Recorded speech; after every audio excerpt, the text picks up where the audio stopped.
And now, preview time.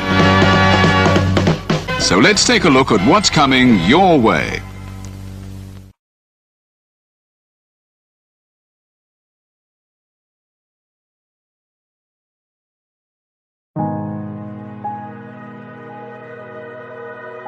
Gary Hebert, the man, the myth, the legend.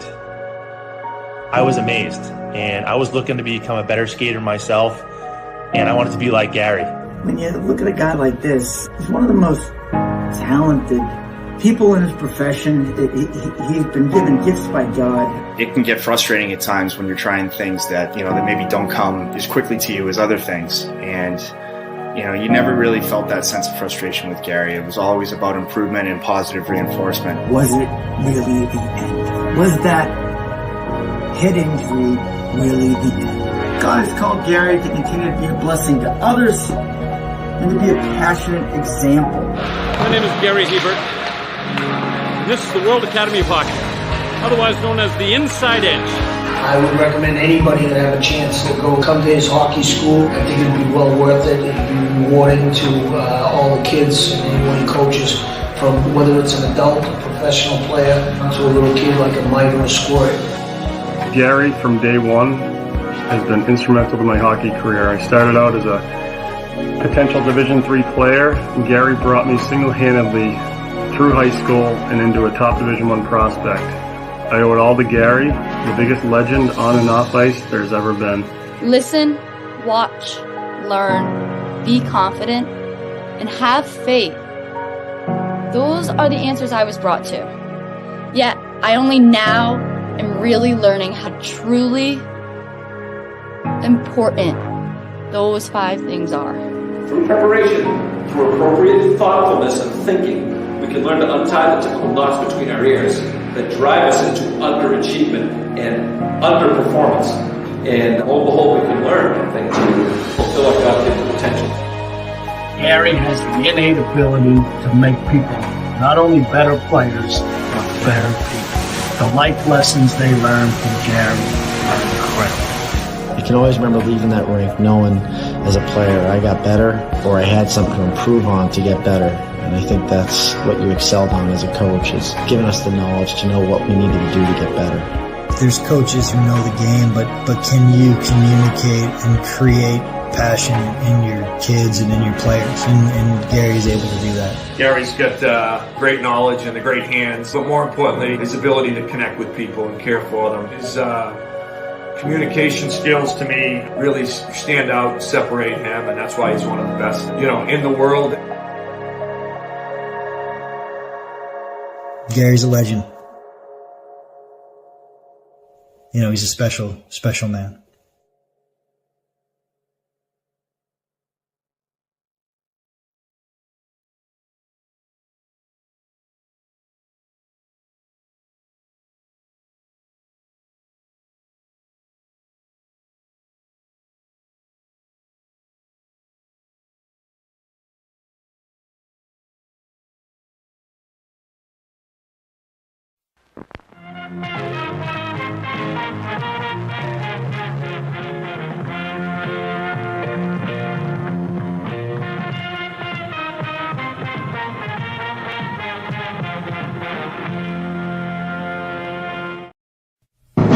The Jeff Meacham Network's Multiverse of Media. For over 15 years, the recognized symbol of excellence and the standard bearer in coverage of sports and entertainment.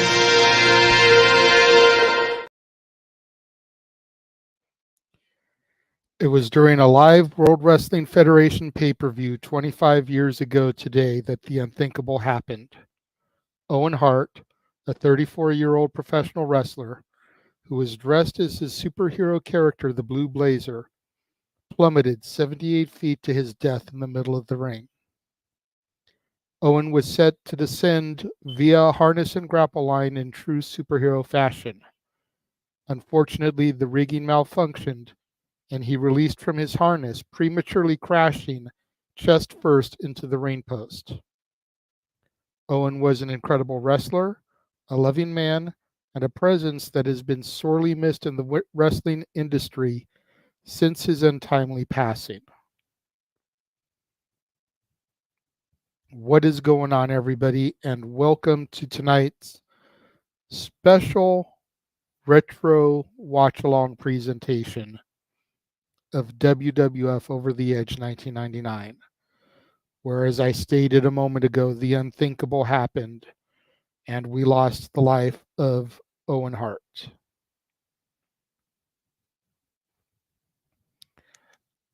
We are taking just a couple of moments before we start everything. We're going to try to start things as close to 7 o'clock Pacific, 10 o'clock Eastern as possible. We are awaiting the arrival of our other commentator, Simple Man Noah Foster, who's going to be joining us. And as some of you guys know, we have opened up a private Discord to where some of you guys can actually view the footage of the event if you have never seen it. It's not on the Peacock network. So if you guys would like the ability to see that via the private Discord, it is a $5 super chat to the Casa D18 Studios or to the Jeff Meacham Network. We have 2 spots available to be able to watch because we don't want to bog the Discord server down. But it's a rarity that we give you guys the opportunity to view stuff because we don't want to get shut down, and copywritten. So we're giving you this very rare opportunity. If you would like to do that, super chat, and we will have the information for the Discord sent to you. I see that you're ready, Wesley. I appreciate that you are eager to jump into this, but let's try to give a few moments. Like I said, we're going to try to wait for the top of the hour.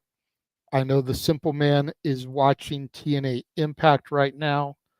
That'll be going off the air here in little under 10 minutes.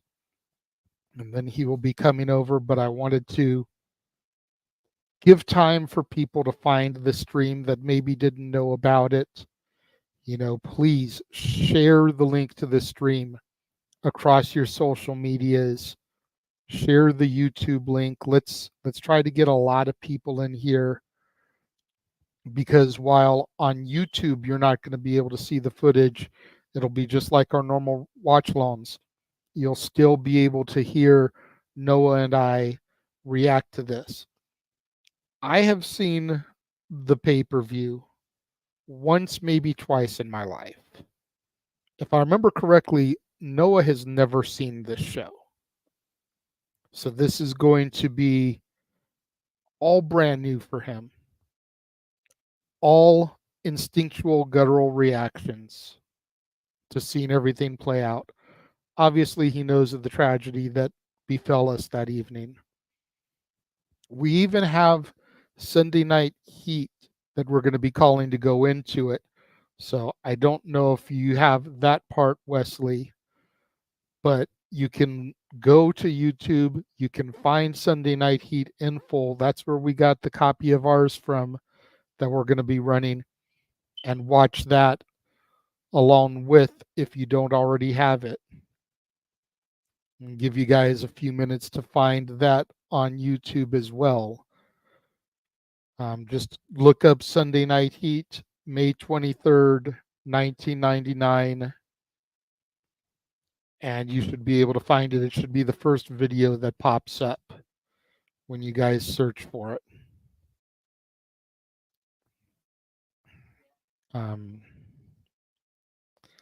Looks like everyone is starting to pop into the Discord. We're just waiting on Noah to join the room here in the stream. Watched it live once and never again. Yeah, I actually missed the live broadcast. I was pretty new into wrestling at the time, and so we skipped this pay-per-view. And after hearing about everything that happened, I found somebody who had made a copy of it and was selling it on eBay. Came into possession of it that way because WWF never released this as a VHS to purchase. It was never released as a DVD to purchase. You know, it was just essentially lost media. You either saw it that night or you had to dig the dark web. And that's what we did to find the show, to be able to piece it together and have, like I said, with Sunday Night Heat, the entire show from 25 years ago tonight. He did just pop into the room. We've said his name a couple times and he's appeared. He is not Joe Hendry. He is the simple man with the spectacular voice, Noah Foster. Hello. How are you doing this evening, good sir? Hopefully TNA got your spirits up for what we know is going to be a somber show. And looking at the timestamp window, I'm in for quite a ride, I could tell, considering I barely remember any of this, considering this was, again, all the way back in 1999. But I'm doing all right. Been a nice, quiet work day from home, and then I got to get out here 6 a.m. in the morning tomorrow to head downtown to work. But prior to that, we're honoring a guy that never reached that next point in his career where he should have, but he was taken away way too soon. As good old JR says, tomorrow's never guaranteed. Also, prayers and well wishes to the entire family of good old JR, Jim Ross, and I hope that JR is doing fine.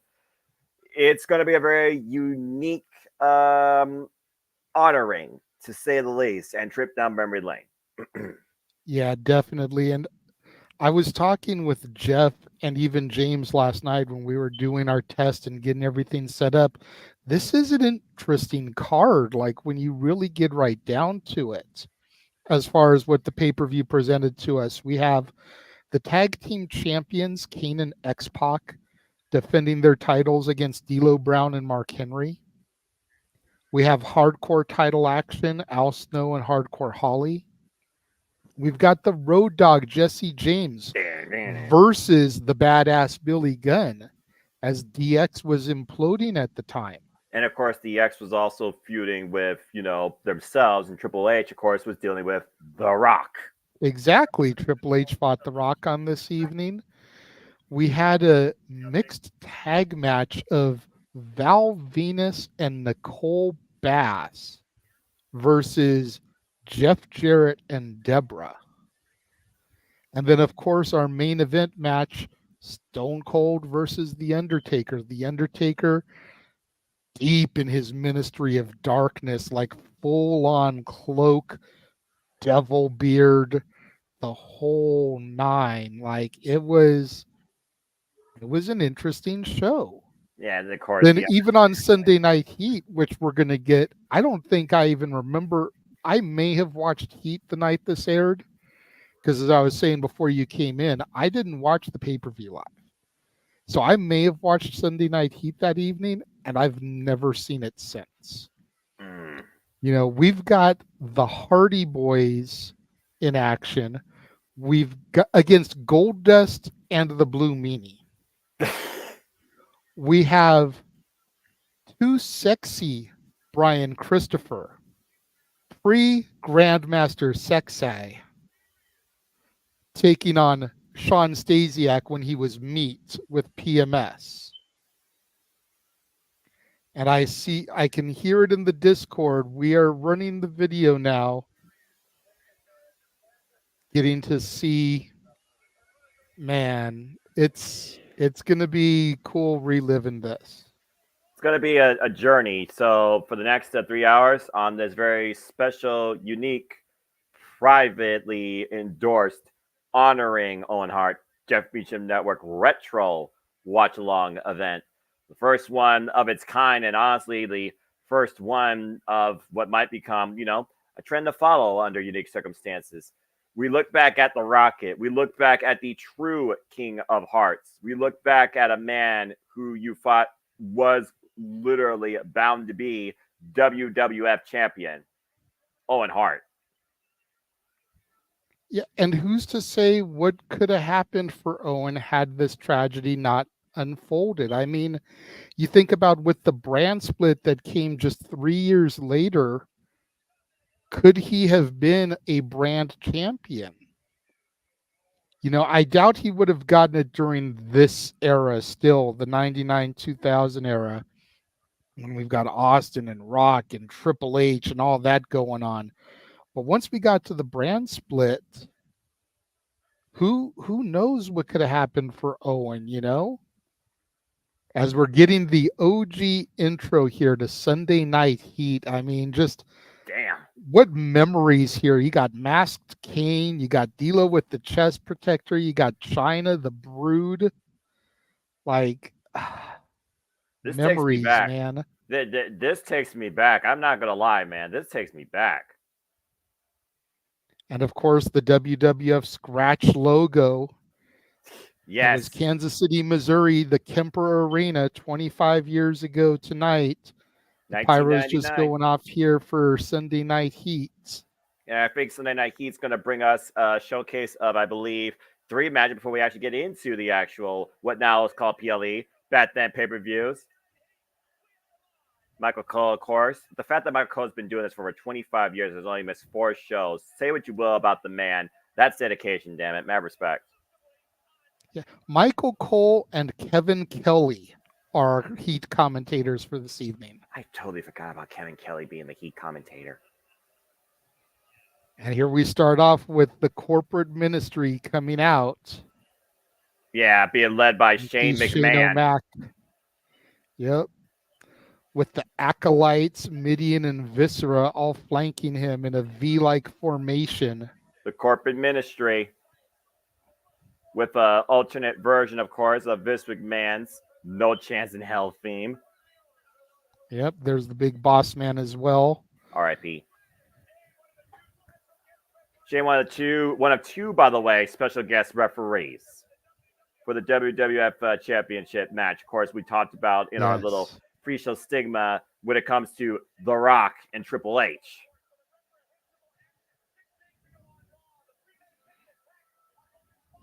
We also, of course, talk about Stone Cold and The Undertaker. We saw during that video package, The Undertaker literally hung by his symbol, laughing maniacally.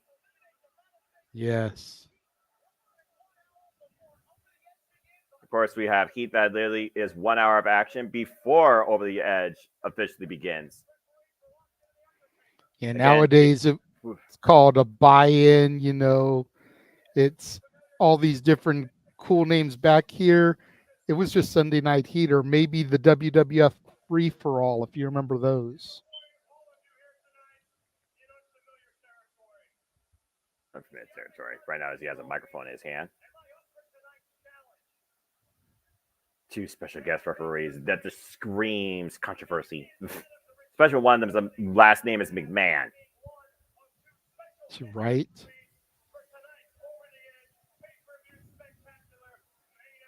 George typing up the main event, which again, like you said, and we talked about, it's Undertaker and Stone Cold.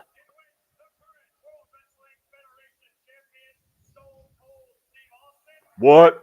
Current world champion, Stone Cold! Stone Cold!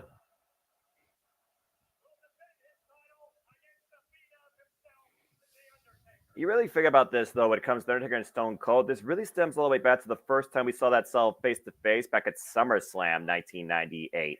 That's what I think about when I think about, oh, yeah, that's right, this match did happen here. Yep. As Shane's already playing the special guest referee rule, making sure Stone Cold throws no tricks. Shane says he's been taking his job seriously, been working out, training in the rain. Everyone in Kansas City calls him an asshole. That's fitting. Think about this for a moment, Noah. This was one of those rare moments where Vince McMahon was actually the babyface. Right? Babyface and Vince in the same sentence. It just doesn't seem logical.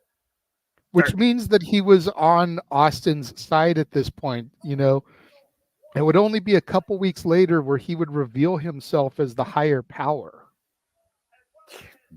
I'm not gonna lie. So this was still Vince like puppet mastering Austin into that false sense of security. Right, because he was pulling the strings the entire time. That still warped my mind to this day when that happened. I was like, what? Oh, come on. Midian's going to go up against Stone Cold tonight. Yeah, have Stone Cold compete twice. Yeah, he'd get about a 2.5 hour break in between matches. Well, that's one hell of a mission statement. So I guess the main surprise for Stone Cold was you're going to have another match against another member of the corporate ministry ahead of facing The Undertaker. Corporate ministry doing everything they can to hold absolute power and control in the WWF at the time. And of course, you hold the WWF Championship, you hold all the power. And look at how young Michael Cole and Kevin Kelly are here. Right? Look at The Rock, still looking corporate, but he's a babyface at this point. He's left the corporation. Yeah, I'm about to say, he left the corporation and became pretty much the People's Champion at this point before the People's Champion moniker was a thing. We got a stretch limousine arriving here.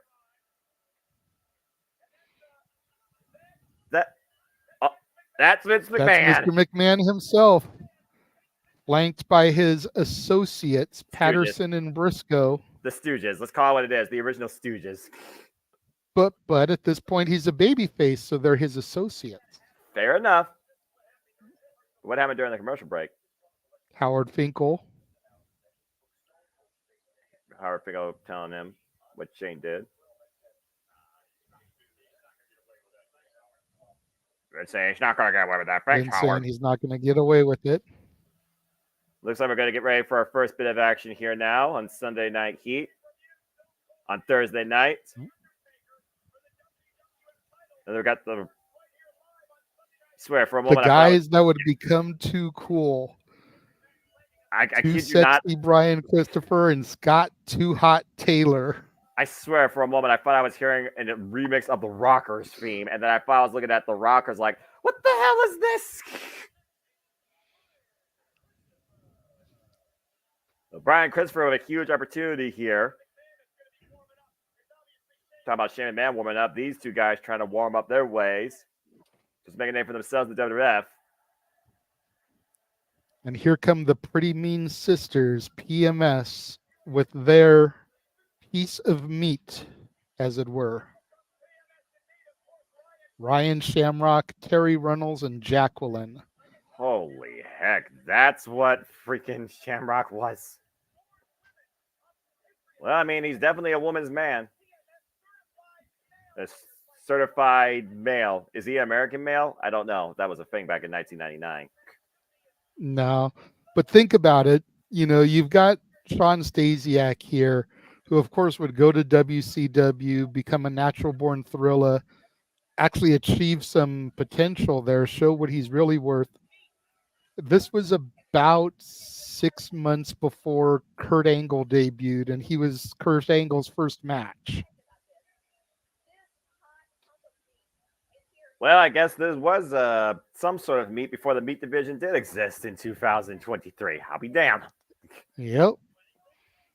I mean, I remember Chocolate Thunder. I remember The Godfather, but I don't remember meat in 1999. Oh! Oh, yeah. And here we go right now. It's Brian right now going off in singles competition here. I want to say meat was around the same time that they had Mosh doing Harry Beaver cleavage.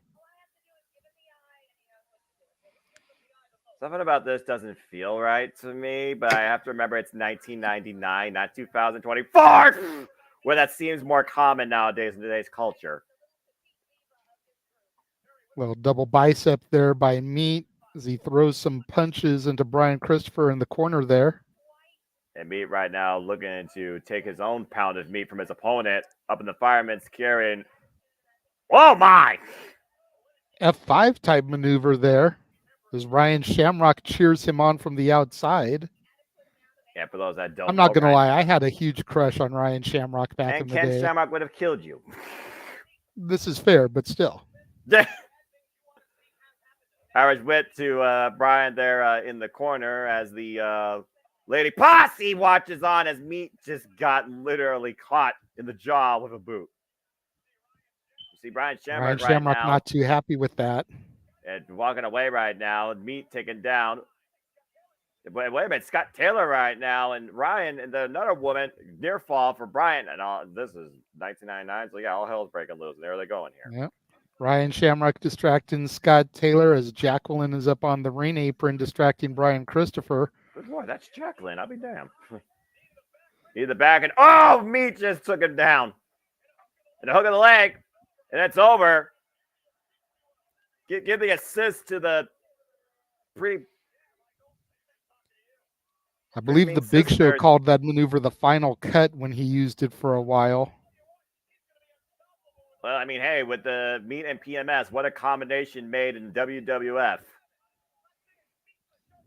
I mean, Meat may not have, the most brains right now. Wait a minute, what the hell?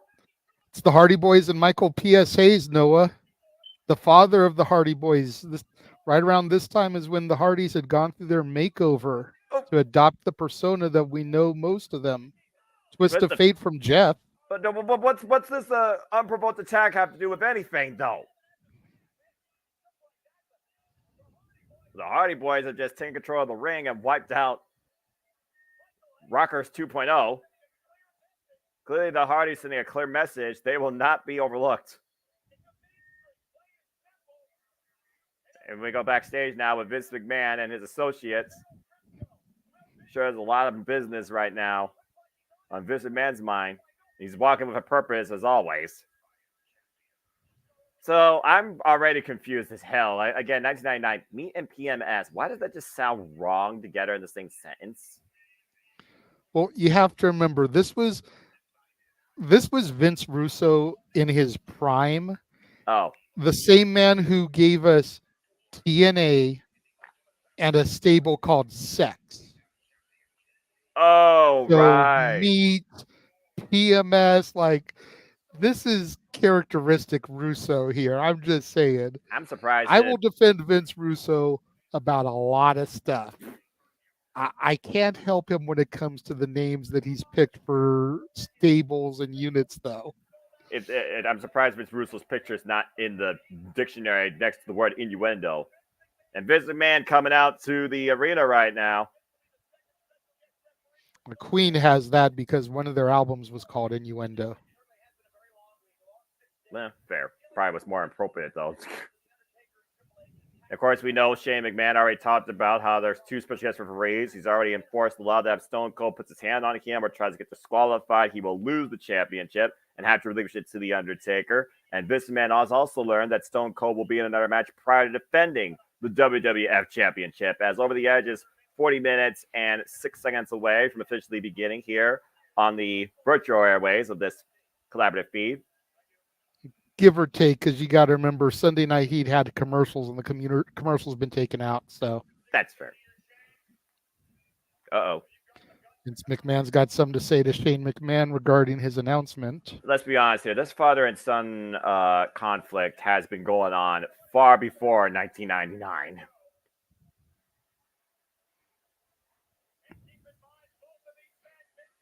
And of course, we also know both these men, they are co-owners of the WWF.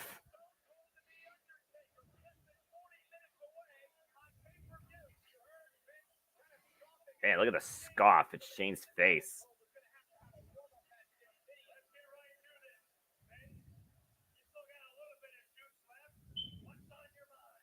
It's on your mind.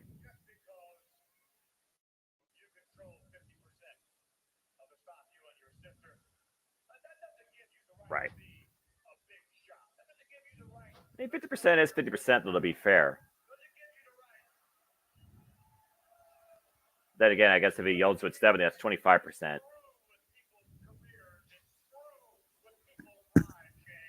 Screw people's careers, screw people's lives, screw people. Gee, where have I heard that before? It's a little bit too perfect coming from Vince, though, isn't it? I mean, like, yeah. I mean, I'm not trying to call the kettle black here, but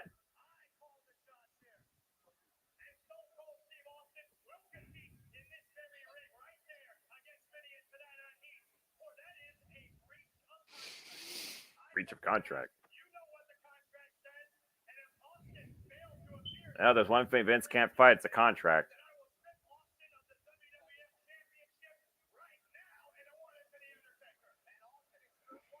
And Austin screw one way or another. The definition of a catch-22. Yeah, the deck is definitely stacked in the Undertaker's favor from this evening. How many times am I going to hear over the edge tonight?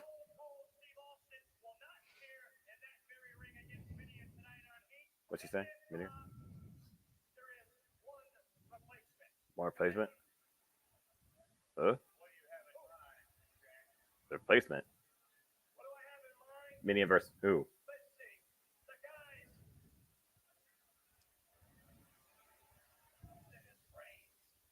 Okay. Damn. What? Vince versus Midian.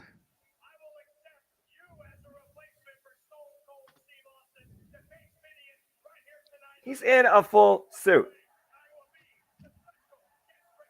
And Shane said it'll be the special guest referee for that match. Come on now. You can't do that.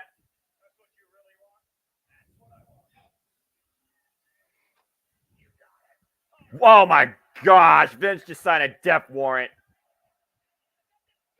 That's suicide. What the hell is he thinking? Look at the smirk on Shane's face. Is he thinking? Clearly not. Vince McMahon versus Meanie, with Shane McMahon special referee. Uh-oh. You want to talk about another Rock guy is in the building. The People's Champ has arrived at Sunday Night Heat.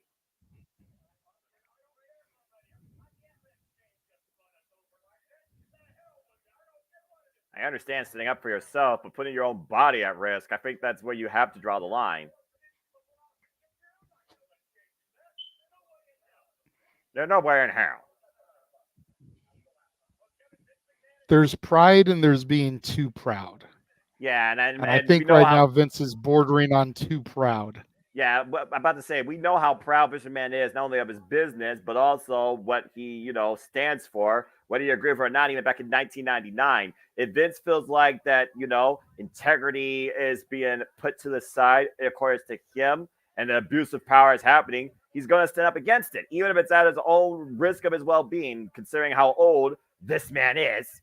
But Vince McMahon, he says he's going to lead by example. He's going to teach his son a lesson without laying a hand on him. He's going to do that against Meanie while Shane McMahon counts the 3, if he forces him to. And, of course, tension's running high all night, not just with the McMahons, but, of course, tension's running high with The Rock versus Triple H to the come tonight. You see The Rock, of course, with that heavily bandaged up left arm. And, if you look at that render there, you would think that's babyface Triple H and heel Rock. But it's the complete opposite. Well, again, how many times did, like you said, Vince McMahon, Shane McMahon, Rock, Triple H, people A-B went from A-B to B-A in and out of the Attitude Era before the turn of the millennium. Triple H and The Rock, prime example. That's fair. What's going, Matt? Good to see you joining the chat room. We're doing well this evening, brother. Yeah, good to see everybody, by the way. I hope you're enjoying this special. Again, we're here to honor Owen as we take a trip back in time with the first ever JMN Multiverse of Media retro watch-along event. And honestly, I'm personally down for more of these. If this is a trend that people support and there's other moments in history that we can honor and look back upon. Golly! Definitely something worthy of discussion amongst the multiverse. Exactly. You see right now, worthy of discussion, where the actions of Triple H and the corporate ministry trapping The Rock in that coffin, welling away the lid while he was in there with a sledgehammer after bashing his arm with that sledgehammer against the steel ring steps. the violent physical lengths that Triple H went to break The Rock. Well, I mean, these two guys have been intertwined since The Rock made his debut at Survivor Series 96. Yeah, and the thing that Like really, a lot of people don't remember that they go back that far. well, I think people first remember when Mark Henry and China had an altercation, and then that would start the feud between DX and the Nation of Domination. This goes far beyond that. This is simply The Rock and Triple H. Yeah. One at their best, one at their worst. Like I said, going back to Rock's debut at the Garden, Triple H was on the opposition. When Rock won his first Intercontinental title, he defeated Triple H. Triple H, yep. Like, they've been intertwined all the way up until now, with Cody Rhodes versus Roman Reigns earlier this year, and how Triple H is in charge. 25 years later, as Triple H now leads the new era, and The Rock's a member of the board on TKO. Seriously, like, they're still intertwined in a game of one-upsmanship to this day. But the fact of the matter is, you look at today, what is the factors today, JJ? The freaking Rock is Triple H's boss, technically. Triple H may run WWE, but The Rock owns it, practically. Yep. As we go back to 1999 now, and it looks like the People's Champ is about to speak.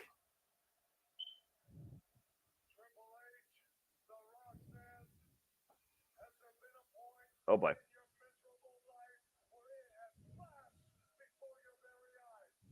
It was flash for your eyes. Good John Certain.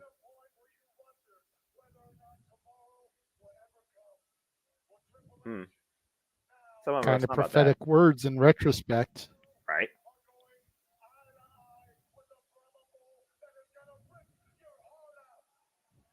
Whip your heart out. Not whip your candy ass, whip your heart out. Okay.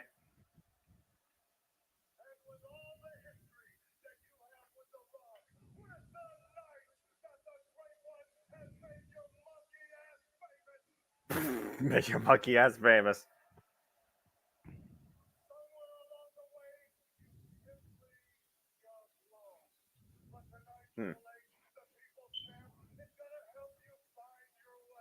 Once lost, now found. Going to help him find his way. Hotel, the SmackDown Hotel. Of course, we know SmackDown became a thing because of that phrase. Yep.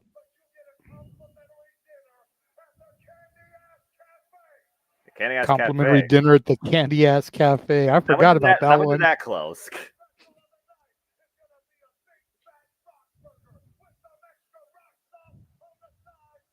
The Rock Burger with rock sauce. I think the Candy Ass Cafe outlasted WWF New York. Accurate. There's the phrase I was waiting for. Get up your candy ass. Rock's in a mood tonight. Oh, man. Moment of silence. I love this. Is my favorite Triple H theme. Fair.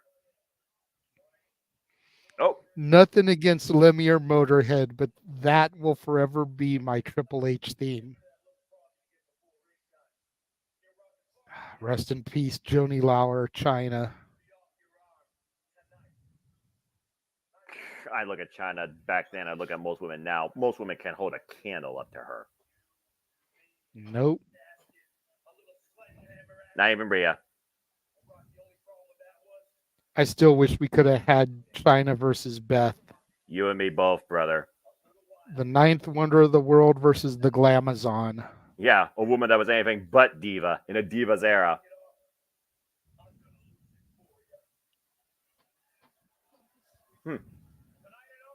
Poignant words by Triple H as he goes one-on-one with The Rock.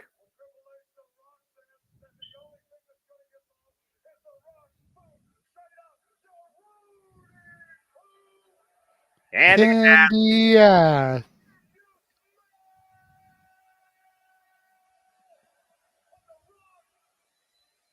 Wait for it.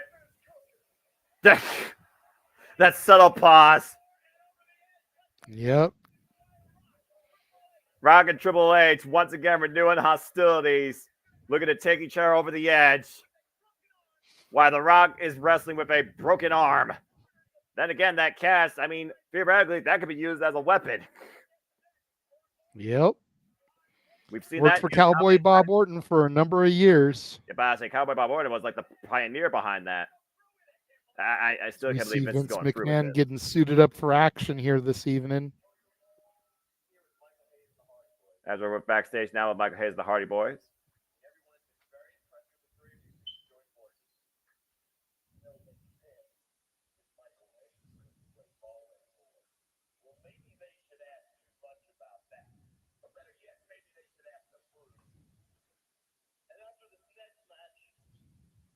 Is that Jeff speaking or Matt? Oh, that's Matt. It's Matt speaking. Yeah, I'm about to say that's Matt. He's got the darker hair. Now, you want to talk about themes. This is the iconic theme, one of my favorite themes of all time. Goldust. No doubt. No doubt. Goldust's theme is low-key a banger. Well, again, Jim Johnson. And we got the Blue Meanie. I'm sorry. I love the Blue Meanie. I can't. Anybody who bases his gimmick off of a Beatles reference is good by me. He even hails from Pepperland. Like, come on. He just embraces the madness, is what I'm hearing. This is a very unique combination, to say the least. I've never seen before. I've seen Goldust, of course, with Terry Reynolds. I've seen Goldust with Booker T. I've seen Goldust with Stardust. I don't ever recall seeing Goldust with the Blue Meanie. Let's go that separate. Oh yeah, that was 1999. It was Goldust and Blue Dust for a while. Blue Dust. Crispy M&Ms. I don't think that's a thing anymore, is it? Anyway. WWF The Music Volume 3, baby. Available at your local Circuit I owned City. that.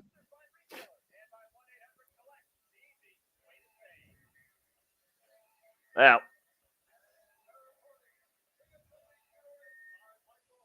Michael Hayes, Freebird. He's got that cane in hand, too. And then Jeff the Hardy Boys. Set for action here. We're already kicking things off. Less than 21 minutes according to this clock up here in the top left-hand corner of the feed. That Over the Edge officially begins. And, of course, we're still admiring the Vince McMahon, challenge thrown out that he accepted. Crazy mother. Great double team work there early on by Matt and Jeff Hardy. Jack. About to say, Side Russian leg sweep by Jeff. Good elbow drop there. Covered now by Hardy. Drop. It's a 2 count. And right now we have, to your point, I believe that's Matt Hardy with the Blue Meanie. Oh, nice net breaker. Here now comes Goldust. Able to work on Matt Hardy. Irish whip right now. Blue Meanie putting himself in harm's way to protect Goldust. To your point, the Blue Meanie has looked more as Goldust as as a friend versus just a partner. It's a very unique tag team relationship. I do remember some notes about it. Dustin Rhodes himself.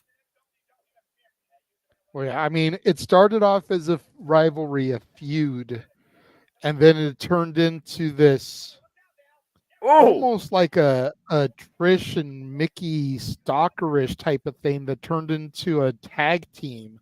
It was weird for a little bit, but the Blue Meanie did his part.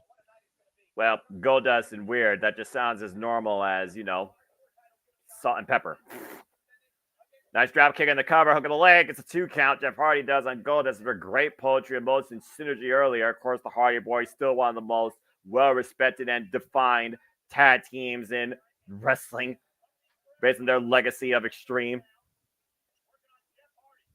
Goldust right now in the corner being worked over by Jeff Hardy here. Of course, still the kind of night chairman stacking the deck every way possible to complete his plan to claim the WWF Championship for the corporate ministry and hold absolute control over the WWF. Double leg takedown. And Goldust right now teeing off against Jeff Hardy here. Again, Vince McMahon putting himself in harm's way to literally teach his son a lesson, and he may end up regretting it. We see Goldust here just staying on top of Jeff. Jeff trying to get some separation wherever he can. Finally takes Goldust down to his back. Goes for a pinfall here. Only a 2 count. It gets the shoulder up there. Again, Jeff Hardy isolating Goldust in the middle of the ring. And let's keep this in mind, JJ, while we keep talking about the bigger story here. There are 2 special guest referees for the WWF Championship match, Shane McMahon and Vince McMahon. If Shane succeeds in taking out Vince prior to that, then Shane's the only official for the WWF Championship match. Yep. Just doing whatever he can to continue stacking the deck against Austin. And against his father. And if he could has his father to that for interest, that's a double victory for Shane McMahon. Nice jawbreaker there by Goldust, trying to finally get back to his feet, create separation, coming off the ropes. Oh. Look for that elbow drop, but I think Jeff Hardy just rolled out of the way. Great maneuver there with Great the standing hooking the moonsault leg. there. It's 2 count. You see Michael Hayes trying to fire him up from the outside there.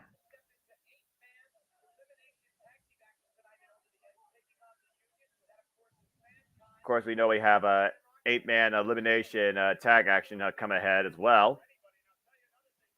Yes, the corporate ministry versus the union.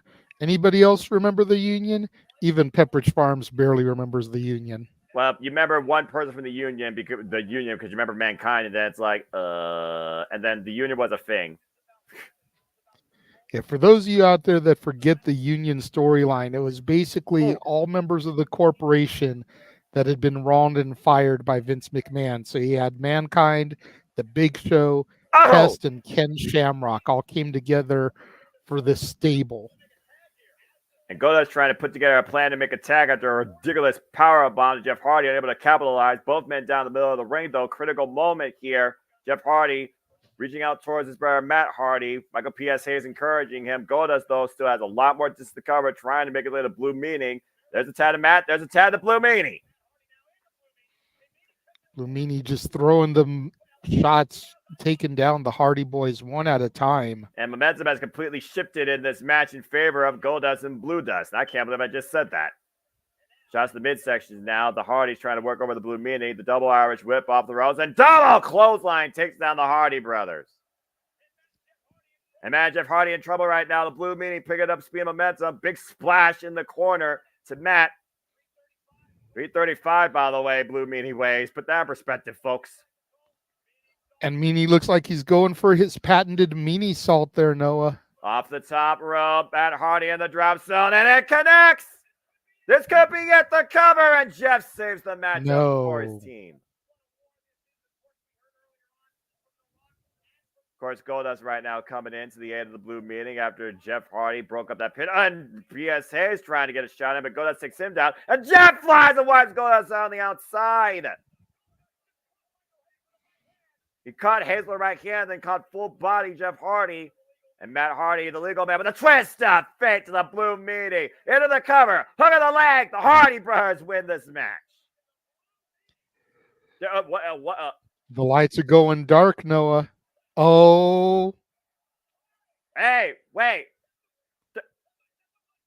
That looks like Brood to me. Yes, sir. The originators of the flashing red lights. We saw it last night on Dynamite as Adam Copeland revisited his roots and gave Malachi Black a bloodbath. And here we go, seeing it in prime time, baby. Yeah, but where are they? Oh, no! There's a seat coming for Michael Hayes. To your point, the Hardys and Hayes gets a bloodbath. This rivalry heating up between the Hardys and the Brood. After the Hardys apparently got the better of the Brood last week, now we see Shane McMahon backstage hyping up Midian. Yeah, and I just have to point this one thing out because you may have forgotten about this, but I heard you call Matt's finisher the Twist of Fate because that's what we all know it as. But back here, it was called Just Like That. Oh. Michael Hayes originally came up with it because we wanted something that you could hit out of anywhere. could just come quickly, just like that. That's fair, and I wonder what its original's name was before it became the Twist of Fate, which we all know. Yeah, about to say, I mean, how long have we called it the Twist of Fate? And then at one time when he betrayed his brother was the Twist of Hate. WrestleMania 25, folks. Yeah, I know we all remember that match when Jeff Hardy broke his coccyx. Yeah, I try to forget that match. Yeah, right. As the right now. Just like that didn't last long, so we've been calling it Twist of Fate for probably about 25 years. Give or take. But that was the original name of that move. And just thought it pointed out because I even heard Michael Cole calling it that on commentary there. So yeah, about to say, so it's not just me. And of course, right now they're hyping up the 8-man elimination match where the Union will go up against the Corporate Ministry. And Ken Shamrock choking out Shane McMahon. Well, that's nothing new. Yeah, no. I mean, again, when Ken Shamrock's unhinged, there's no stopping that man. But when isn't Ken Shamrock unhinged? Yeah, right. You see the chaos continuing across Raw is War, in and out of the ring, at the ringside area, up the entranceway, in the backstage area. It all comes ahead. This is so weird.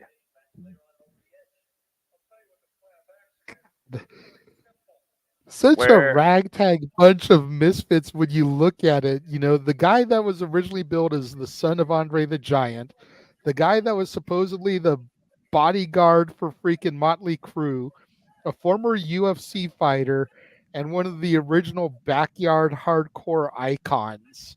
Like, what in the actual hell is this team, Noah? I guess it doesn't matter as the Union just got trapped behind a forklift.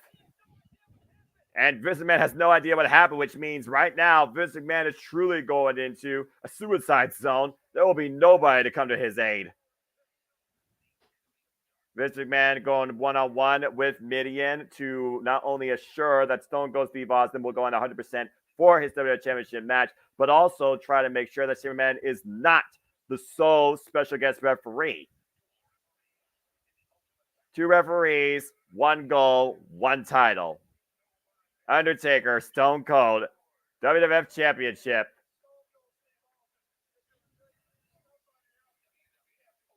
And of course, they're hyping up Over the Edge here one more time. WWF.com. I remember going to that website when I should have.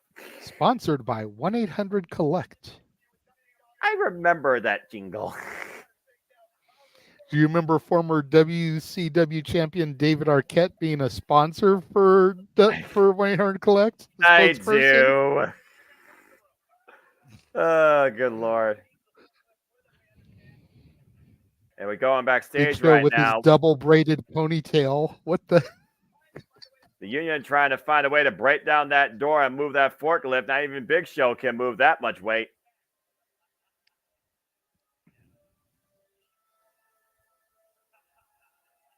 As we go back out to the arena, and we see the Corporate Ministry once again coming out, escorting Midian.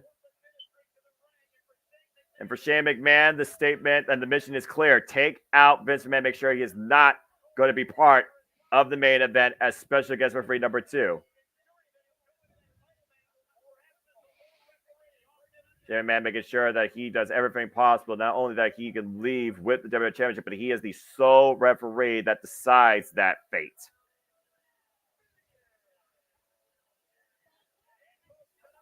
Maybe it's that member you just don't think about when it comes to the Corporate Ministry or the Dark Ministry. He's the guy you forget. Who, Midian? Yeah. I don't know. I remember Midian, but then again, I have a reason to remember Midian because of his Doc Holliday tattoo. I was always fascinated by his Doc Holliday tattoo. Well, at least you got something to actually remember him by. I still can't believe this is happening. Even then, Vince was just jacked. For real. Like, for 55, 56 years old, whatever he was back then, like, dude, for real. Well, here we go. Vince McMahon with the double 10 on not wasting no time right now. Taking down Meanie, and again, Shane McMahon is the referee for this match. And Shane McMahon putting his hands on the competitors. Oh, and Vince just decked his son. And he took down Meanie. And now one for Midian. Vince McMahon ran to the ring and managed to not tear both of his quads. But this is 2005. And JMN trying to tear away right now. Now looking for a sleeper hold. And now, oh, look at this game mentality by the corporate ministry. Of course. I mean, you got Patterson and Briscoe out there, so the corporate ministry making sure that they're a non-factor, leaving it Midian versus Vince. Shane McMahon and then Shane with his Vince. cheap shots there in the corner. Exactly. Look at Shane McMahon literally abusing his authority as referee, trying to destroy Vince McMahon, making sure he's not part of the main event. Things just got a whole lot worse. And Vince taking to the outside now. The corporate ministry just literally teeing off against Vince McMahon, and Vince sent over the Spanish announce table. Or no, wait, that's the normal one. I forgot to say. I remember the red tops. I miss the red tops, actually. I like when the tables actually have more of a personality with them. And again, we talked about it earlier. Vince McMahon literally going into his own suicide here. Ushering his own death warrant right now. This isn't even a lumberjack match. It's not handicap. It's not no disqualification. It's literally just a beatdown by the corporate ministry and Chairman teeing off against his own dad. Uh-oh. Now the chair right now braced up against his man's leg on the steel steps. Jesus. Shades of what happened, if you all remember what happened a few years ago, courtesy of the Brothers of Destruction, that ankle might have been shattered.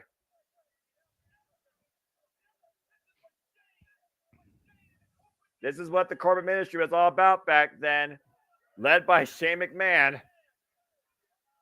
Oh, not again. Oh, jeez. I think the corporate ministry just neutralized the second special guest referee. Mission accomplished. This is a man unable to even get to his own feet right now. Well, of course, this was never about an actual match. This was all about crippling Vince McMahon so he can't come to the ring later on this evening. And I think they accomplished their mission right now. Patterson and Briscoe checking on Vince McMahon while the corporate ministry is thankfully making their leave. Damage done, though, most definitely. Shane McMahon has pretty much given himself a 99% insurance right now that he will make sure the Undertaker leads with, uh-oh. What? The Texas Rattlesnake has just arrived in Kansas City, Missouri.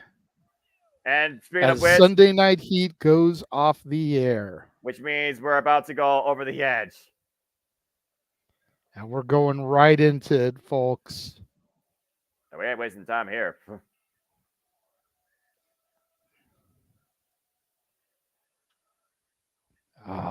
The Undertaker. And then the Dogg. This was always my favorite version of Undertaker, the Ministry of Darkness Undertaker.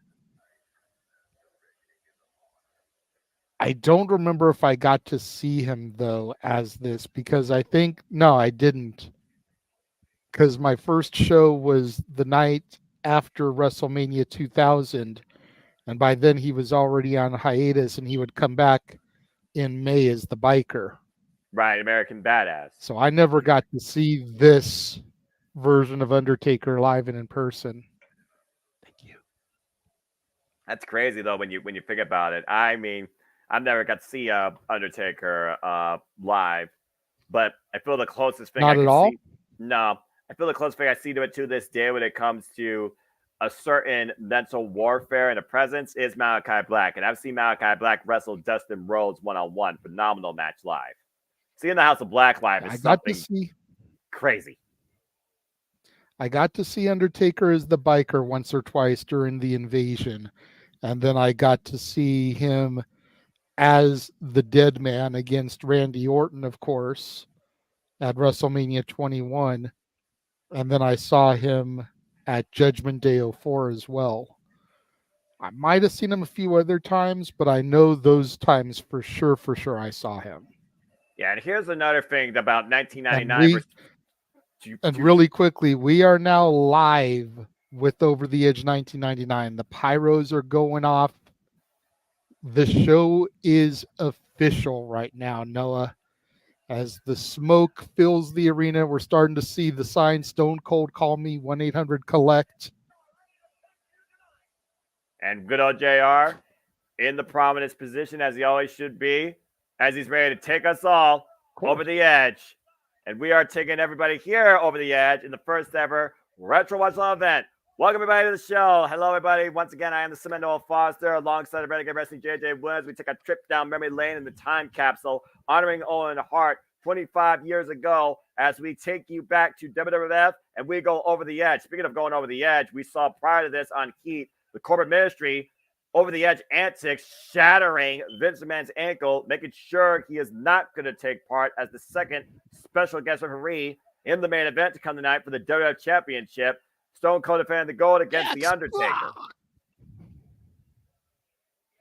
Speaking of going over the edge, it's time to start off the show with tag team title action, Noah.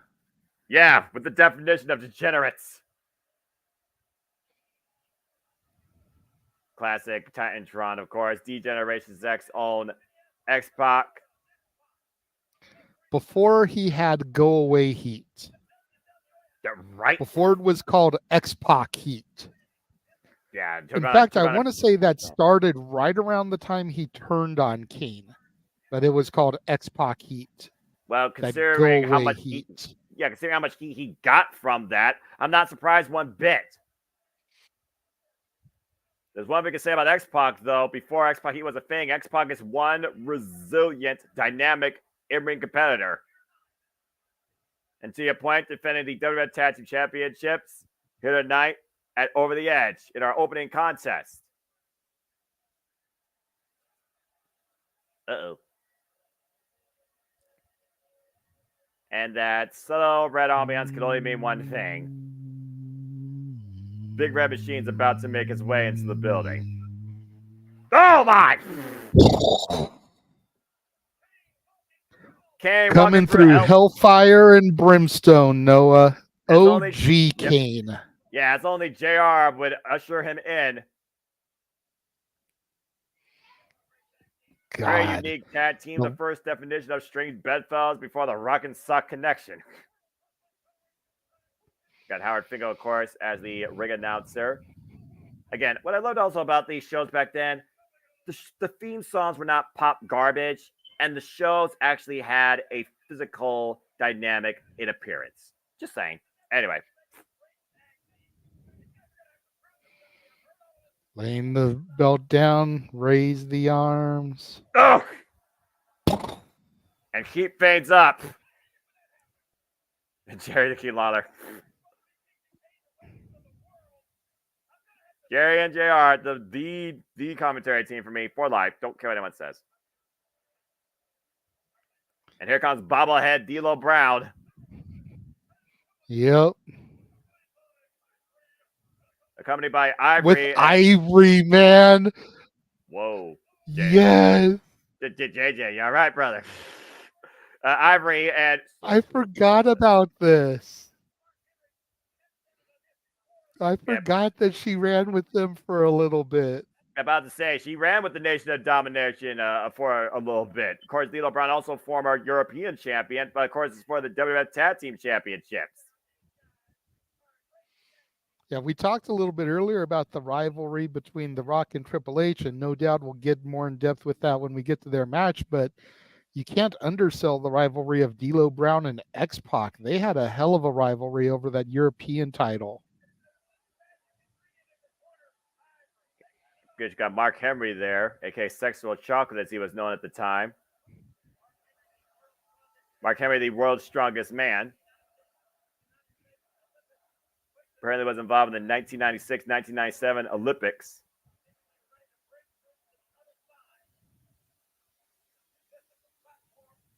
And right now we're going to see which team members start on each side.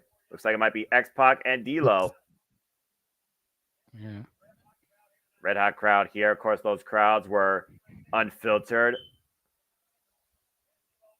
And 100% X-Pac telling Ivory to suck it. Some people may actually remember Ivory, Noah, as Tina Ferrari from the Gorgeous Ladies of Wrestling back in the days. I wouldn't have known that, honestly, because, again, I didn't keep up with that show. But it just goes to show how far wrestling transcends. D'Lo Brown. I never watched Glow back in the days myself, but I did do my homework. So that's fair. Again, I remember discovering about her when the internet first became a big thing. I was say I didn't know what homework was or the internet practically was back then. I was only 7 years old. That's fair. That's fair. I was 22 at this point. You were far more wise. I would have turned 23 in August. So there you go. D'Lo Brown catching X-Pac in the side headlock right now, controlling his opponent, keeping him close to his body, center of the ring. D'Lo without that chest protector. Yeah, I'm about to say, he doesn't have that chest protector with him anymore, so you wonder that was a deficit. How long he was able to get away with that nonsense. Why, he was one of the most prolific European champions because of the use of that. Great escape there by X-Pac. Yeah, using Timmy White to his advantage. Goes into a nice steamboat-esque arm drag. And D'Lo Brown right now regathering himself and talking strategy with Mark Henry. An age where cell phones weren't really a thing, but signs were. Oh, gosh, that right jacked X-Pac's jaw. Another shot right there, X-Pac, dropping into his knee. D'Lo Brown teeing off against him. Nice power slam there by the former WWF European champion. Off the ropes, D'Lo Brown takes X-Pac again with the shoulder block. And the drop down, D'Lo Brown picked up speed. X-Pac looking for another arm tip toss. Up and over, though. Catching D'Lo Brown, hooking him up. Great athleticism there with the backdrop. Nice side belly to back there. Spinning back heel kick, follow up. It is well and away. D'Lo set up in the corner. You know what's coming here, Noah. It's time for a X-Pac looking for that Bronco Buster, but D'Lo had it scouted. Yeah, thankfully D'Lo had it scouted. I'm about to say. D'Lo checking in with Mark Henry, who, if you notice, has no ring gear. He's just wearing a black shirt and jeans. Yeah, he looks like he's there. Mark Henry didn't really wrestle a whole lot back at this point. Well, apparently, he was an attraction. I thought he was just there to enforce stuff, not compete, but here's a whole different story now as he's tagged in. The 400-pound Mark Henry, sexual chocolate, as he was called back then. Uh-oh, wait a minute. Oh, boy. Tag to Kane. It's about to be monster versus monster here, Noah. Now, business just picked up. Kane with a big right hand, jacking Mark Henry, trying to take Mark Henry off his feet. 325 pounds on Kane, 400 pounds Mark Henry, 75-pound weight differential here. You can almost look at a 2-inch height differential, though, between the two competitors. X-Pac, of course, got to be careful, though, not to be disqualified. Same for D'Lo Brown. Both men have to remain in the corner, holding the tab ropes. Irish whip reversal by, oh, man. A big splash by Mark Henry to Kane. Off the Irish whip. And Mark Henry right now is continuing the onslaught against the Big Red Machine in the corner. Up to the Reds 5 count. Bring him to the other side. Look at the strength. My God. Great gorilla press slam here. The strength of the world's strongest man. You don't call it the world's strongest man for no reason. Ivory approved. Came right back up, though, to his feet. And runs for Mark Henry with a clothesline. Another one. Again, both these men right now just trying to prove who truly is the alpha. Doesn't need the clothesline. Came once again. Big drop kick takes Mark Henry down. Huge drop kick from the agile big man there. And I was a leg drop across the throat. We talked about X-Pac and his athleticism and his agility, so clearly Kane has taken some pointers from his tag team partner. Kane looking for the choke slam while Mark Henry immediately goes to his corner and tags D'Lo Brown in. Almost as he was running away. Gotta wonder, though, if D'Lo Brown wants anything to do with Kane. I mean, I do wonder if Mark Henry, though, at that time could be chokeslam. I've seen people chokeslam through the ring during the Attitude Era, of course. Paul White. For those that don't know, Big Show. D'Lo wants no part of Kane, and I don't blame him. Yeah, about to say, you realize the disadvantage he has right here against this monster, right? Staggering Kane, who refuses to move. Of course, and these shots just having ill effect.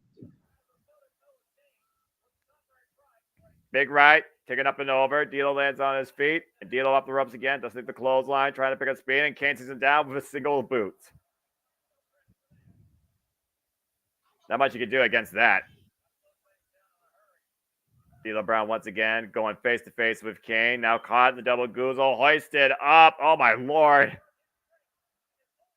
Overwhelming power of Kane driving him to his corner.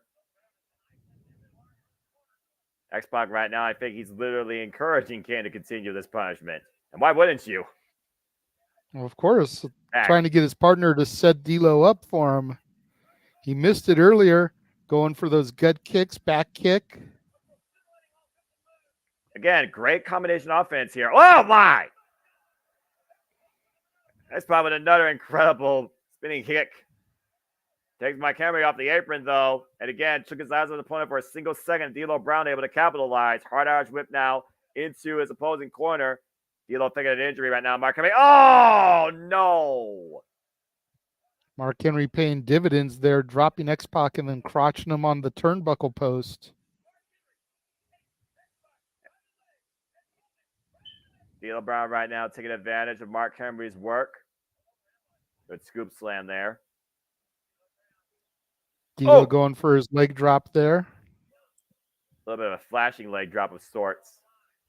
Again, WWF Tag Team Championships are on the line, though. Let's keep in mind, even back then, titles could only change hands via pinfall or submission inside the ring. Tag to Mark Henry. This is a big turning point here right now for the challengers. That shot just cleared X-Pac to the other side of the ring.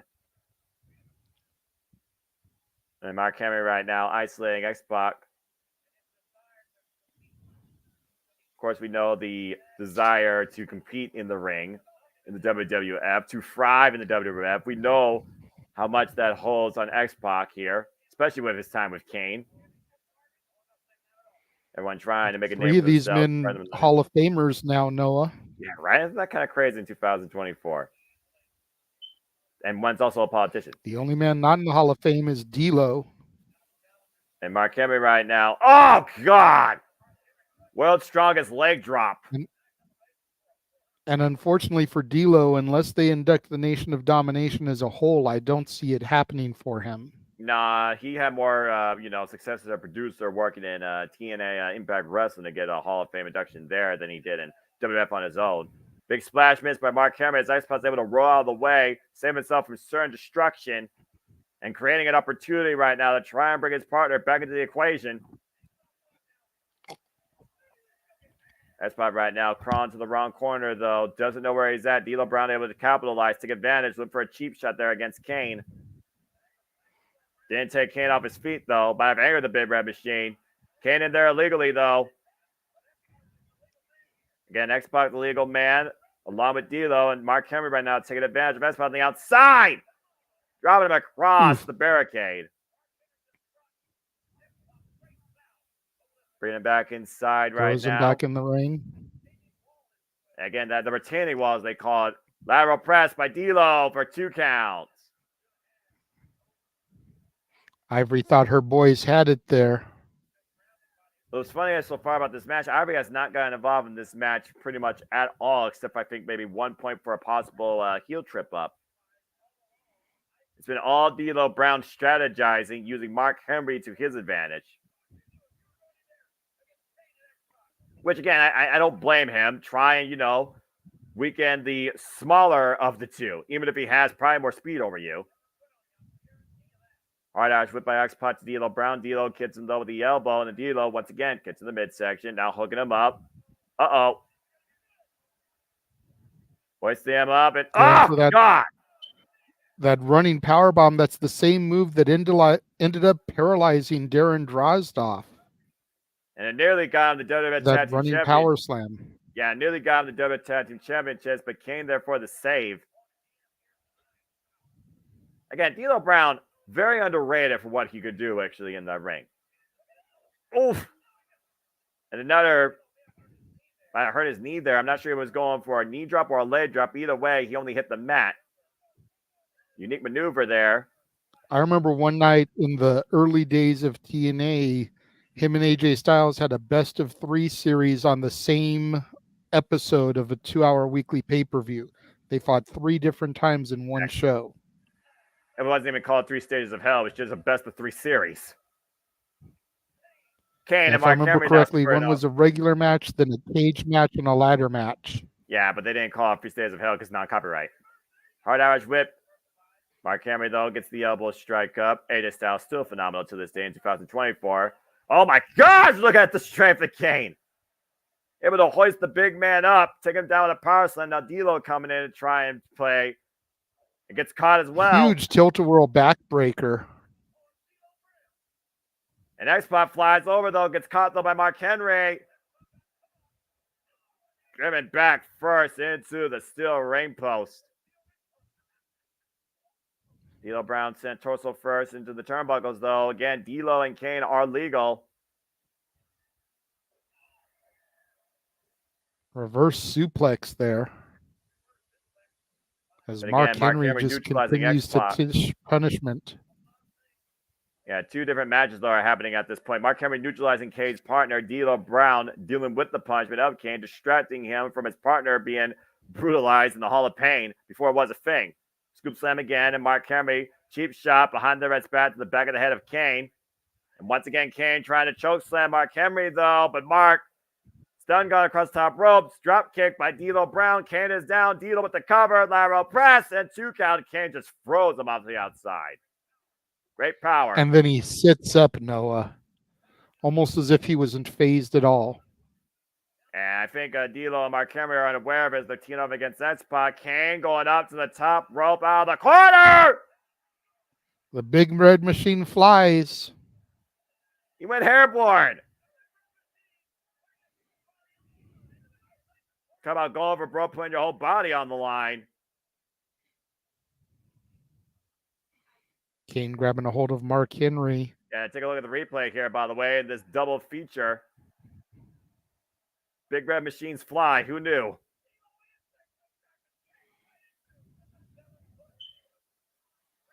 Seven-foot, 320-pound missile flying at you with the clothesline. Wipes out Mark Henry, middle of the ring. Here's the cover to retain a D'Lo with the save.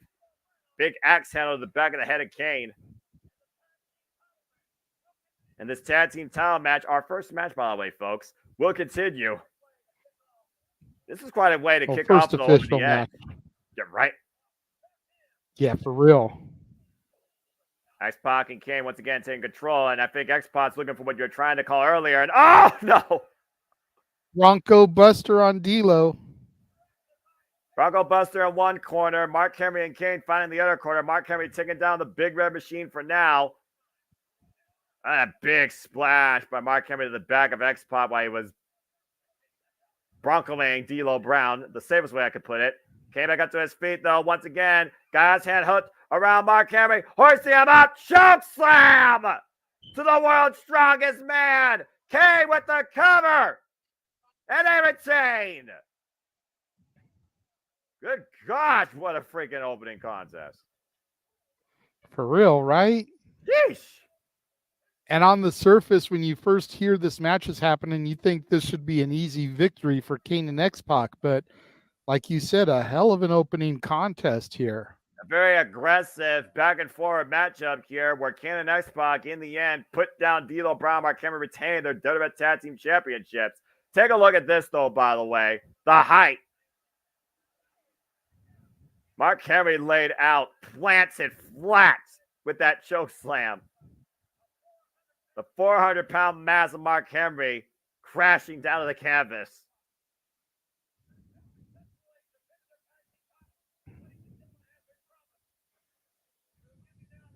Well, it looks like now we're going to get an update on Vince McMahon.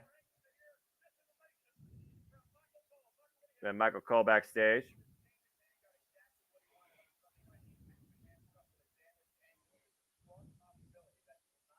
Damage strong possibility.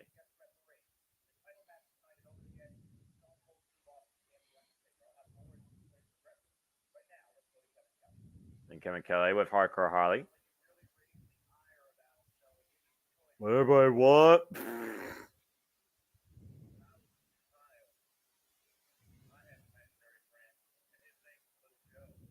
Little Joe? I wonder if it was related to Little Jimmy.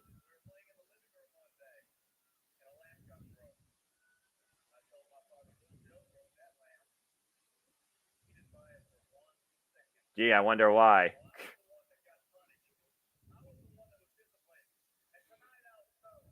Hardcore Holly is intense as always. Pretty much.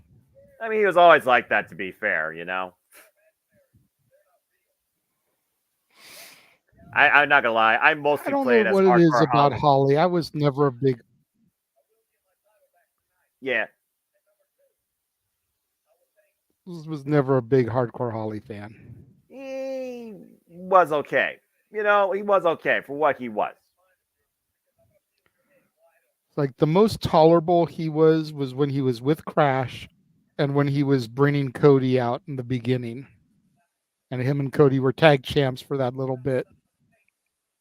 Yeah, and of course, Hardcore Holly's been feuding with Al Snow, where Al Snow's been literally asking him to cause him pain and punishment. Of course, this is for the Hardcore Championship. I mean, we've seen these guys literally fight to rivers, dirty waters, streets in the middle of the rain and winter. And it's like Al Snow just wants more and more and more of it. Some of the best stuff I ever saw were the matches these guys had in that early Hardcore era. Al Snow giving Bob Holly a snow plow in the snow. Right. The two of them fighting in the Mississippi River at the St. Valentine's Day Massacre. Just insanity. Yeah, it was anarchy before anarchy in the arena was a thing, and Hardcore was the original anything goes environment. Hey, what does everybody want? What does everybody want? I'm not gonna lie, I kind of got behind the gimmick, but I never got ahead. Al Snow's a likable. When once I was a wee lad and I was early in my wrestling career, I had a mannequin head that had "help me" written backwards on it, just like Al Snow. Oh, good Lord. I did not talk to it. It did not talk to me. But as a wrestling fan who was new into his fandom, how could you not get a hold of a mannequin head and then write "help me" on it? What? That's not a mannequin head. That's Pierre. That is his deer head Pierre. Deer head Pierre. Okay, well, Bell Reigns were underway. Al Snow was not right, folks. I'm just going to say it for record. Al Snow was never right in the head. I guess what happens, though, when you I believe JR used to describe him as, quote, goofy as a pet coon. Yeah, that's one of those vintage lines that I won't, try and Control-C, Control-V, because there's only one good old JR. And, oh, man, big body drop by Al Snow, though. Unorthodox as he may be, he actually is quite effective when he actually does wrestle in that ring. The only deer I ever cared about wasn't a deer, it was a moose. His name was Bullwinkle, all right? I used to watch that when I was a wee lad. But I never taught Hey, inanimate Rocky, objects. watch me pull a rabbit out of my hat. Gosh, Bullwinkle. Again. Lord. Oh, my gosh. TV was so much simpler when I was once a wee lad. Whatever happened to those days? Right. Damn it. We grew up. Well, some people did. Some people still have yet to figure out what that is, but I'm not trying to put anybody under the bus. If you know who you are, then you know who you are, and I'm not sorry for what I said. Both these men be in the hell of each other. Alrighty then. Oh, hard Irish. Big Irish whip sending Hardcore Holly into the steel stairs. Look, I'm just gonna be real, all right? If the friggin' PTC was a thing back then, and they were as strict about WWF's violent attitude nature prior to the 2000s, they were in 1999, then I could literally go right to censor on anybody's ass here in 2024. Well, I remember that the PTC actually made a big deal about Al Snow's action figure back in the day. because there was a 2-pack of him and Holly with head in between them. And their whole thing was that, a severed woman's head in between two men. Yeah, context was It clearly looked not like they were promoting domestic violence. Yeah, context clearly wasn't a thing when it came to the WWF back in 1999 or their marketing strategies. We got a fire extinguisher. I think that, by the way, was a giant cookie sheet that he wailed over Al Snow's head earlier. I wonder if Hardcore Holly knows how to use that thing. Remember, it's PASS.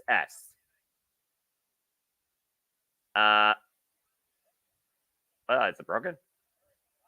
I guess it got a dud. Did you pull the pin? Remember.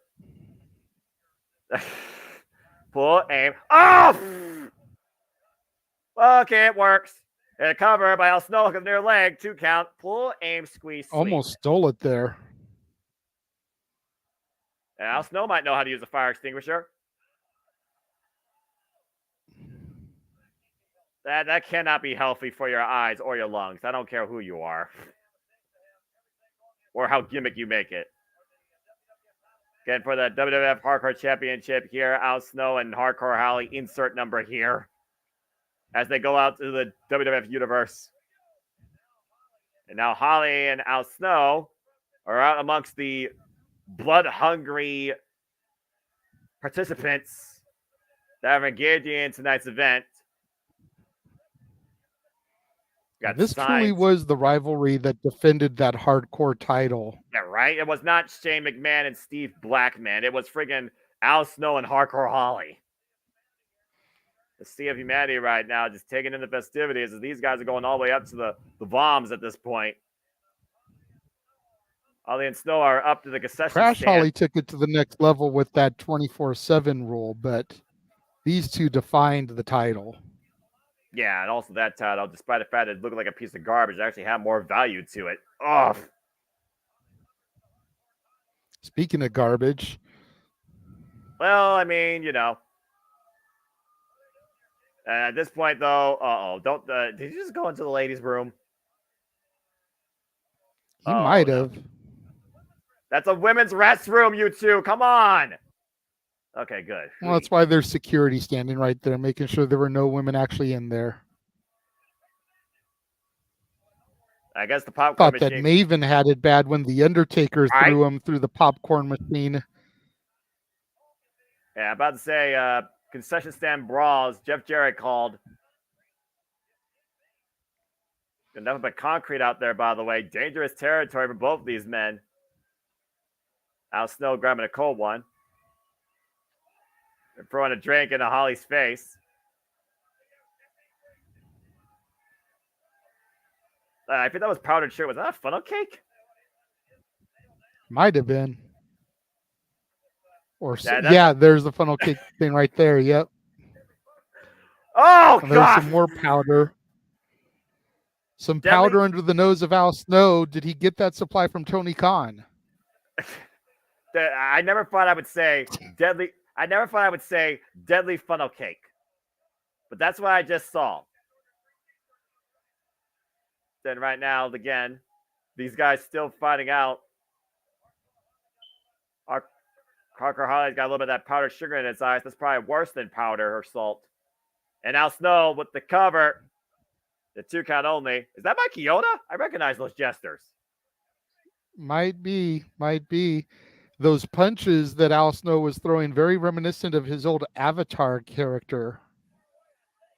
As they go back inside the arena now, down the stairwell. Maybe we'll actually get this mess back inside the ring. Why? It's hardcore. It doesn't have to be. Well, I suppose that's true. But you wonder if Hardcore Holly would prefer it to be soft, though, in the ring. Al Snow could care less. Yeah, a bunch of cotton candy there on sale. Uh-oh. Oh, no. Ah! Using the whole cotton candy tray as a weapon. Yeah, the candy carrier concaving Hardcore Holly's head. This is a great idea. This is a great genesis of what became Anarchy in the Arena that, of course, will be calling and also critiquing Sunday night at Double or Nothing. Off the security railing, big leg drop across the back of the head of Hardcore Holly. I almost called that a leg drop, but it looked more like his ass fell on his head. So yeah, it might have not been really sure if you can even call that a leg drop. It might have been a misinterpreted landing, if we're being perfectly honest here. The awkward camera angle. So, oh, God!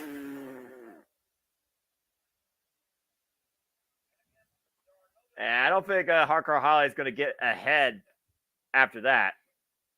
But Very calculated foot stomp by Al Snow in the corner, and now wielding a steel chair. I mean, let's be honest. Any hardcore match without a steel chair is not a hardcore match, all right? This is fair. This is fair. And this was before thumbtacks had to be used for every hardcore match. I'm not going to lie. I think I prefer steel chairs. And again, he might pull out everything from underneath the ring. Well, there's the table. We got to get the furniture out. Of course. EC dub. EC dub. Well, it is 1999. EC dub. It is 1999, to be fair. And Al Snow did come from ECW. The Al Snow gimmick was originated in ECW. Head was originated in ECW. So there you go. Propping the table up in the corner as Hardcore Holly tries finally his feet, catches him with a drop kick. I will say Hardcore Holly's got one of the best drop kicks in the game, period, ever. I'm not his biggest fan, but I will give him credit all day, every day for that drop kick. I do drop kick history like this. Hardcore Holly, Dolph Ziggler, Kazuchika Okada. Now, Let's give a nod to Paul London with his drop salt, too. Drop salt. I mean, different context and name, but I'll give you that. Oh, and I'll give Hardcore Holly a great test to show his strength with that stalling drop suplex. Into the cover to win Hardcore title. What? Wow. Last second kick out. I thought that was 3. That was a hell of a 2 count. The last nanosecond. And Emmanuel, the reason there was no chance is because the Dudleys hadn't come to WWF yet.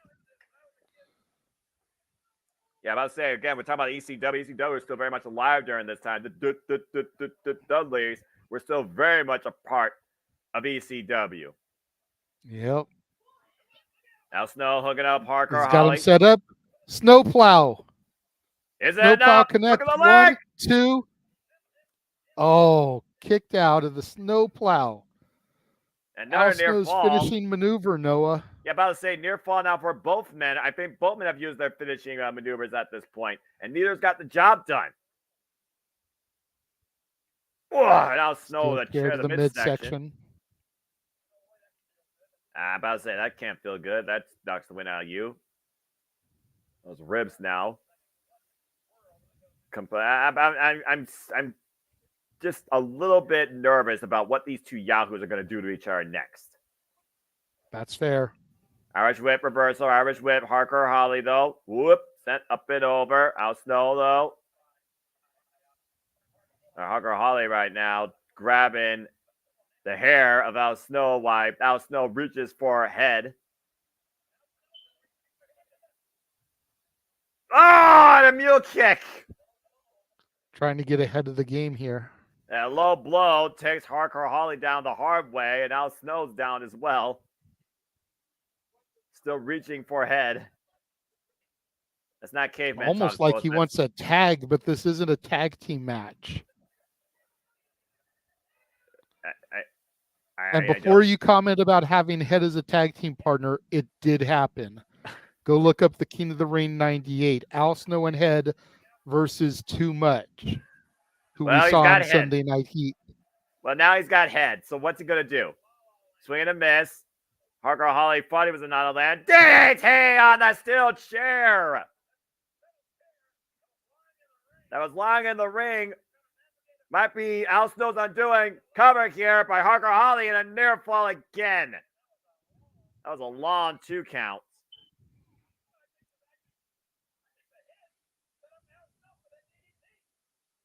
I almost wonder, looking at Head and Al Snow's relationship, was Head worse for Al Snow versus more beneficial?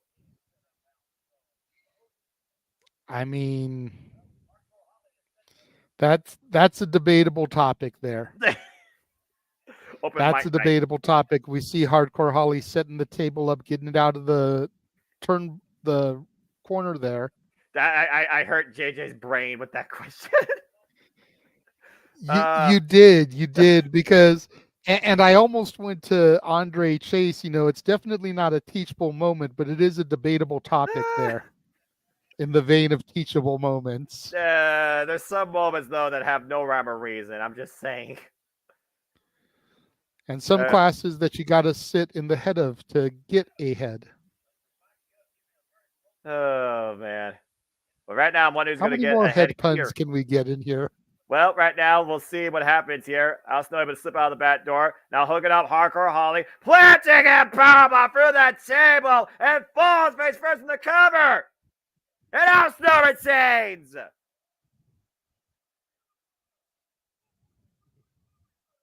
Well, that finish was out of nowhere, and we saw who came ahead in that. Ba-dum-bum. Body, debris, destruction, agony. That's a hardcore championship match, folks, in 1999. And in general, quite literally.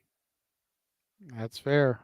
Al Snow and Head are still the WWF Hardcore Champion after driving a Hardcore Holly through the table. I'll be surprised if Al Snow even knows where he is tomorrow, let alone able to walk on his own 2 feet, stumbling and falling backwards. That was different, to say the least. That was not wrestling. That was a car wreck. Well, with more on the Vince McMahon situation, now that we switch gears back to our main ongoing compelling story of the night, we go backstage now. Michael Cole with Patterson and Briscoe. I'm not going to lie. I want one of those dress shirts that Briscoe has with the WWF logo right above the pocket. Like, how cool would it be to have a piece of memorabilia like that? That would be amazing. Especially for you, for your summertime calls, leave the blazer out, but have the dress shirt with the logo there. Of course. And ladies and gentlemen, it is time for what brings us here this evening. The Godfather, all set to defend the Intercontinental title against Owen Hart as the Blue Blazer.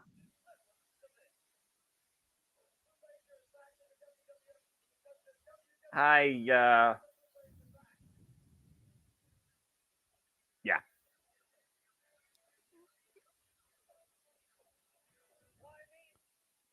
From the Rocket to the Blue Blazer. Blazing his way for the WWF.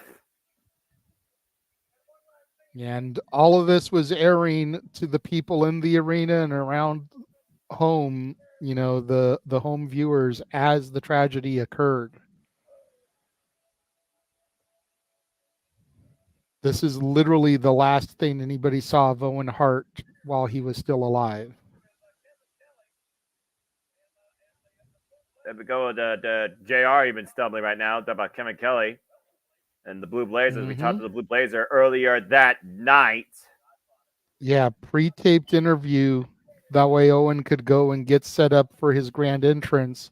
And you pointed it out, JR already stumbling over his words because of what has obviously taken place and already happened.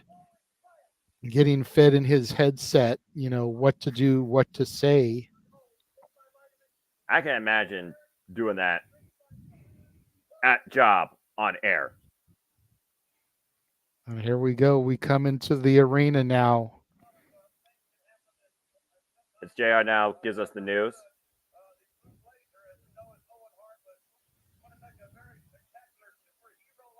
Owen Hart down the Raptors.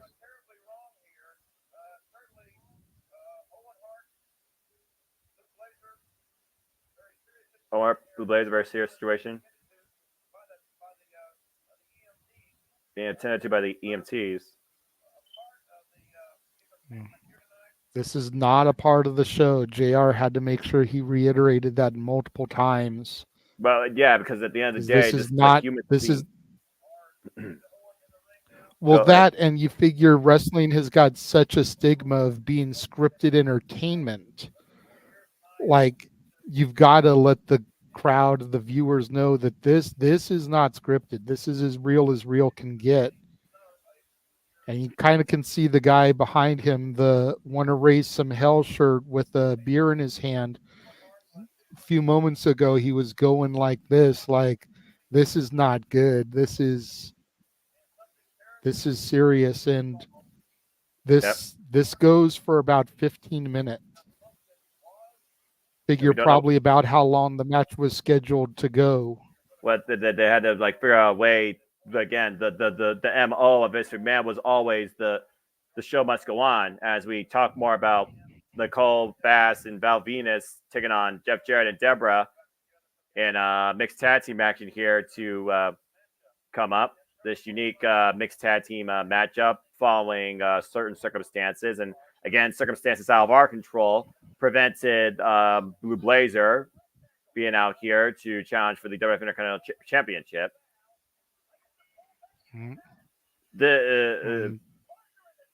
I throw into this video package right now while they try to figure stuff out.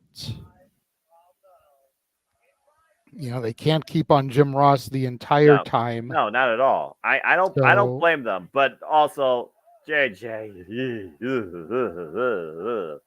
This is, you know, there's a lot of controversy as to whether they did the right thing or the wrong thing with this, and we have this opportunity to discuss it a little bit while they show this video package, while we get set up for the next match and everything. And I don't know about you, Noah, but I've gone back and forth the last couple of, ever since this happened about it.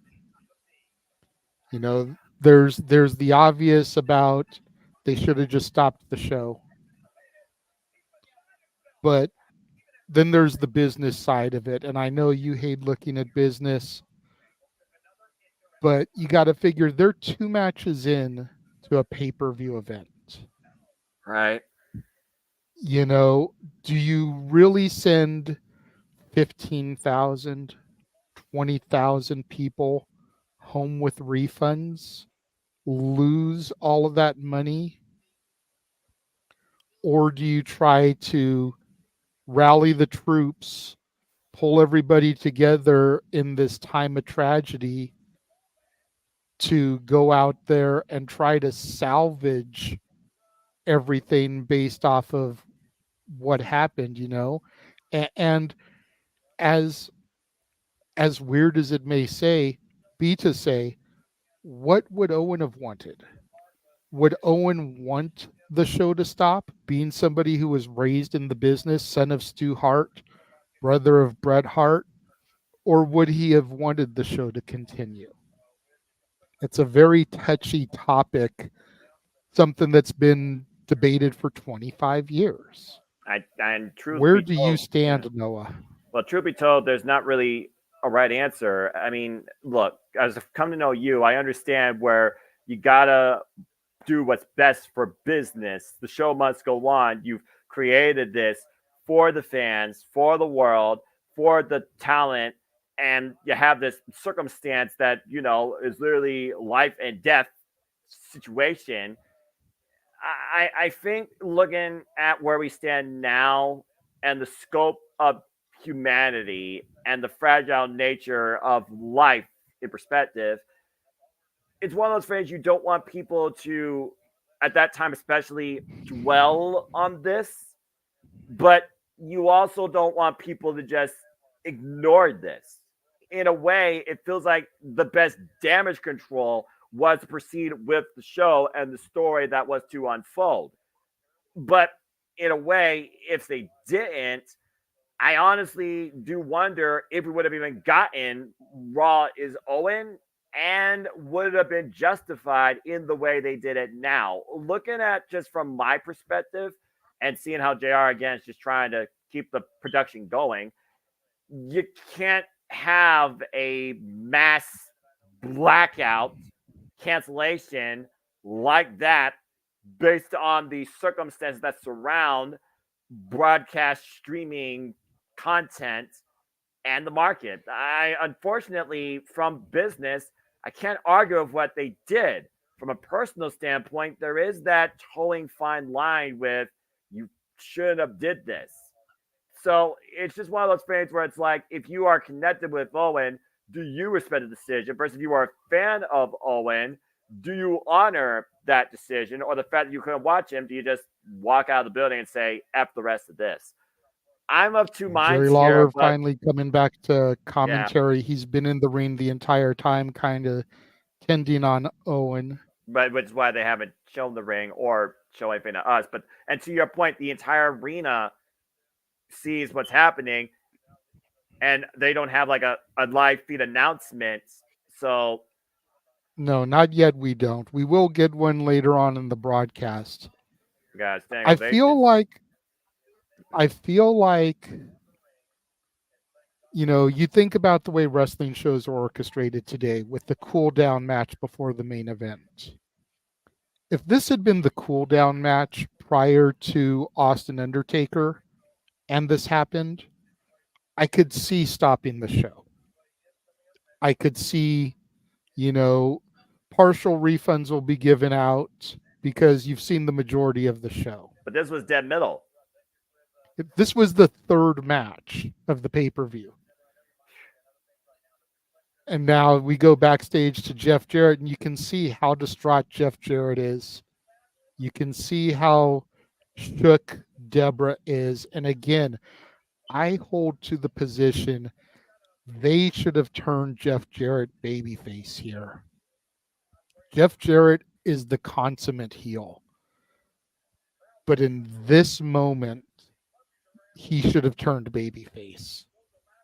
And you could have had him run it for a few months going up until just before SummerSlam or Fully Loaded. You know, just have that little 2-month run. You know, 2 weeks, not on Raw's Owen, which we're going to do tomorrow, but the week after Raw's Owen, Jarrett defeats Godfather for the Intercontinental title. The belt that Owen was supposed to win here. You pull that trigger, you turn him babyface, you let Jarrett turn heel the Raw after Fully Loaded 99. You still run into SummerSlam, and everything can still go down the way it went down at SummerSlam, where Mark Henry turns on D'Lo Brown. Or you even let Jarrett run into SummerSlam as a babyface, and then pull the trigger, have Mark Henry turn, align with Jeff Jarrett. You get him on the mic, the Raw after SummerSlam. I've been playing you assholes all along. Again, they'll keep us but posted. From this moment until SummerSlam 99, you let Jeff Jarrett run as a babyface, and I think they fucked up by not doing that and pulling that trigger. Again, alternate timeline that Morgan Freeman probably couldn't narrate better than you just tried to book, as JR is saying that, of course, the show must go on. And fortunate circumstances, we don't have the Intercontinental Championship on the line, but we move forward with the program. And despite how I feel about Jeff Jarrett and his other woman in hand by marriage in 2024, 1999, when it comes to Jeff Jarrett and his role alongside Deborah, I actually agree with you with 100%. And I definitely agree. Go ahead. No, go ahead, because I was going to go to Emmanuel's comment here. You were going to make a comment about Val Venus coming out. Go ahead. Something that pisses me off more than this. No. Emmanuel says, until this day, I don't know how the stunt went wrong or how it broke. Now, obviously, I wasn't there. I didn't do any investigation. But based off of everything I've read, Emmanuel, the rigging they used had a quick release mechanism so that he could get out of the harness during the video package. He was supposed to descend during the highlight reel and get out of his harness when the promo from earlier in the day was being aired. There's a quick release mechanism that accidentally got triggered, And that's what sent him plummeting. Jesus. That is how it happened, based off of everything I've read. It just goes to show that modern day engineering is not foolproof. Hello, ladies. Oh, God.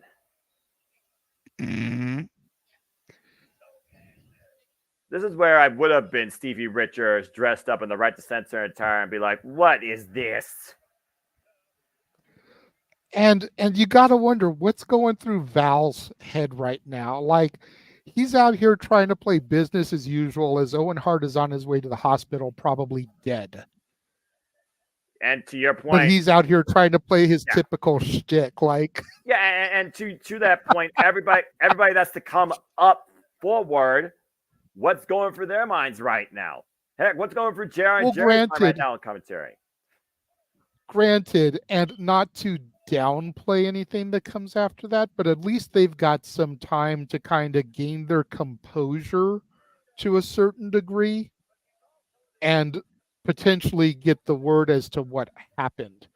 Right. They are literally being thrown into the fire covered in gasoline right now, all four of these individuals. Yeah, and there's no fire. Nobody really knows what happened. You know that there's people in the arena that are thinking, why is the show still happening? And you've got the porn star, you've got the woman with the puppies, you've got the woman who look like a man, you've got Val Venus with his double entendre innuendos. You know what I mean? It's like they're literally being thrown in the fire with referee Teddy Long, Holla Holla tag team match player, gonna officiate this.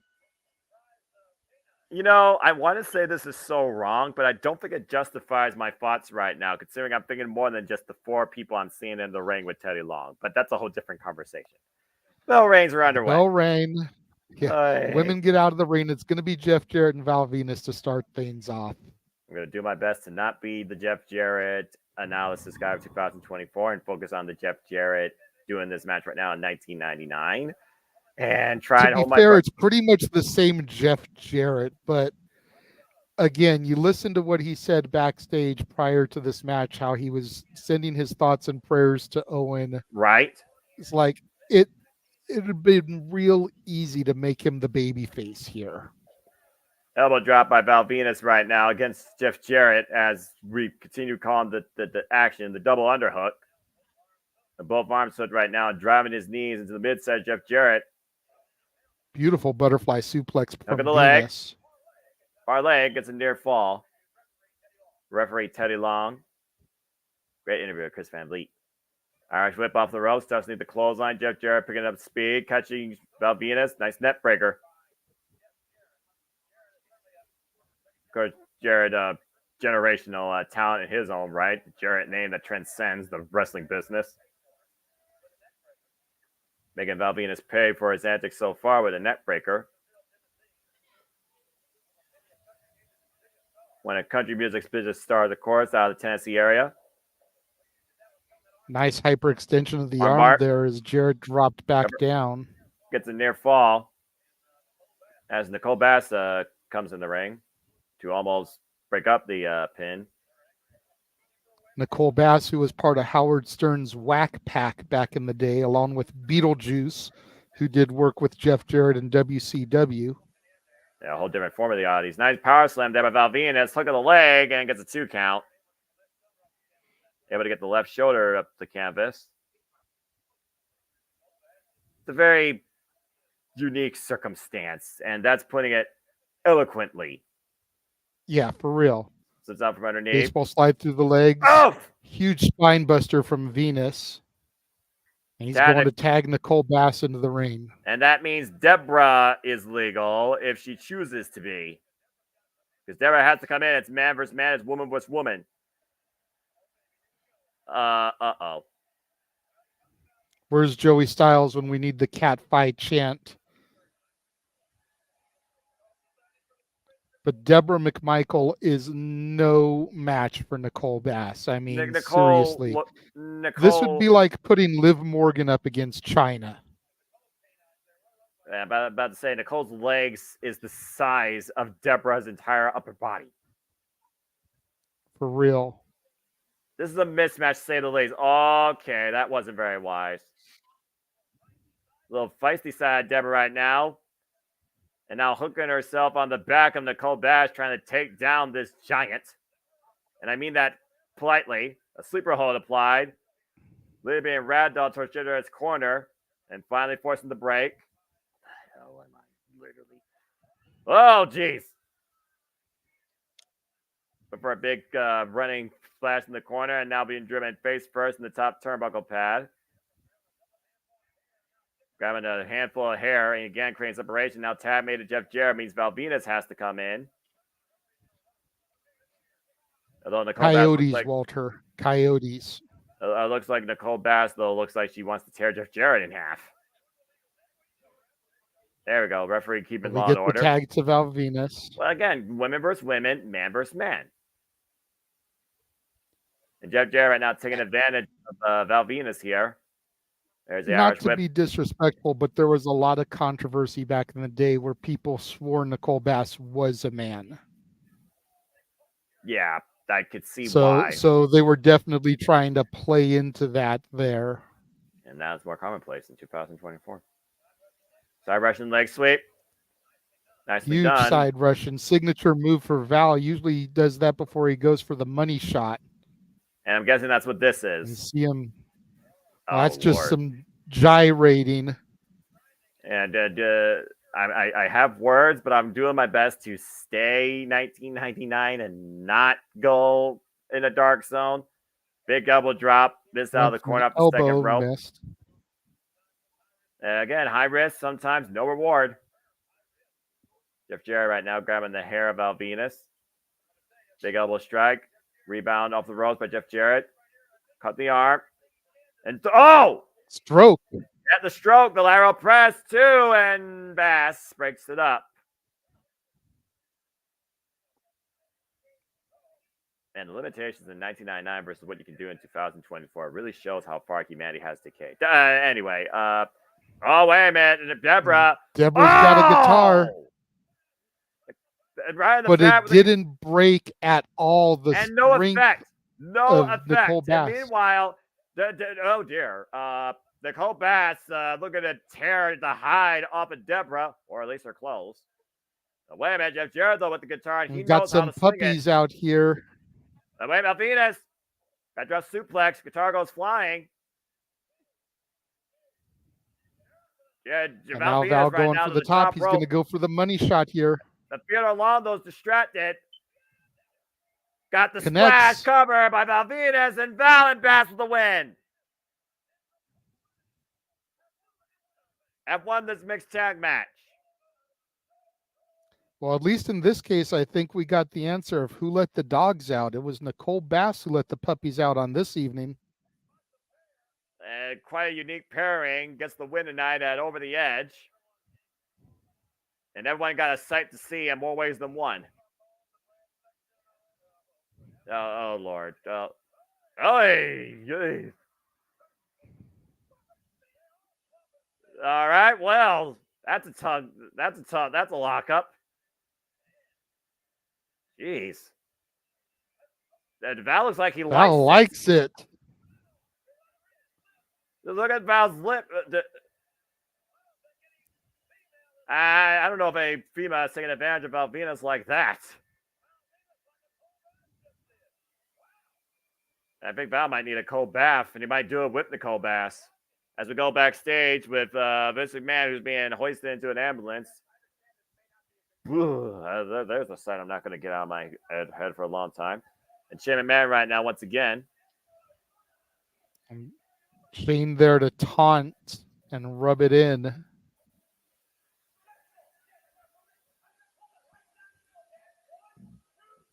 Saying he's going to call right down the middle. That guy's more crooked than a freaking crowbar.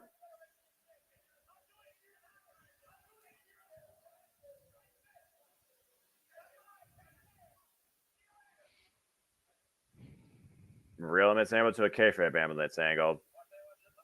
Doesn't look good for Stone Cold Steve Austin's chances now, knowing that Shane McMahon may be the only official for the WWF Championship match. Could be a broken ankle.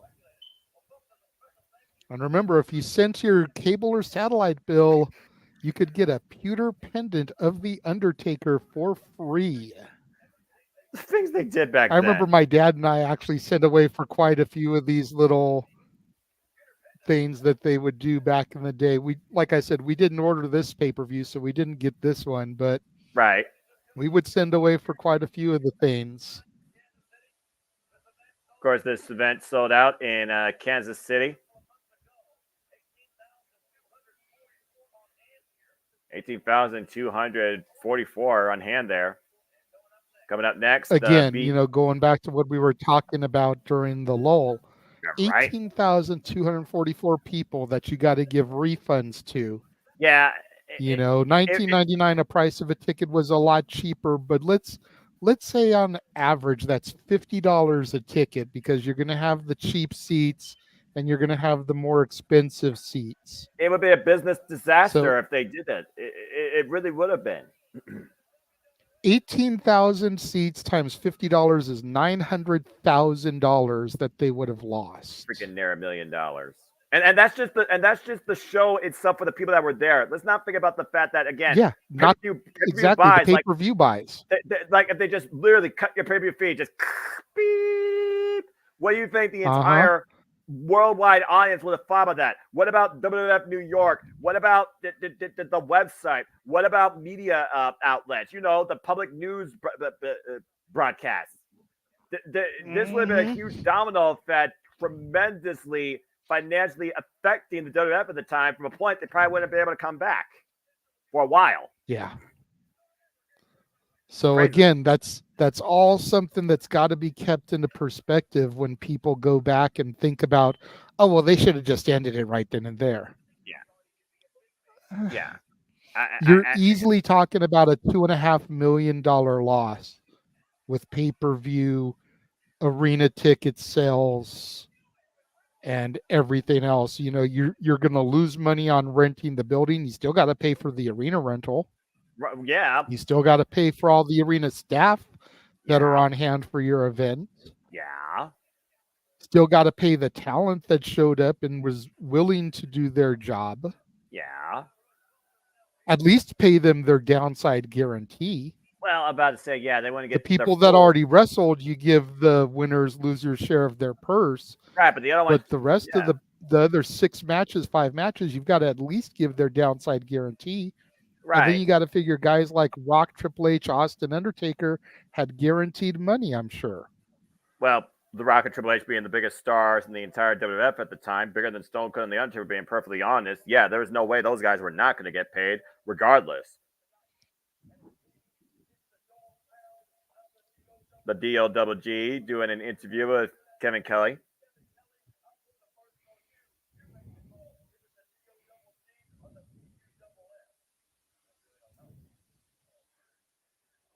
The USS. Oh, you didn't know? He walked right into that. Your ass better call somebody.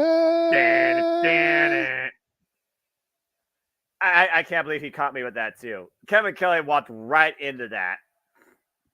Yep. Oh boy.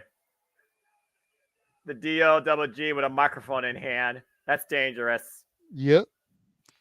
The Road Dogg, and he always kicks that shiznit doggy style. Good Lord. It's not even... Got the music. Allow me to do the Road Dogg's routine with him. Please. Ooh. Here we go. Kicks that shiznit doggy style. This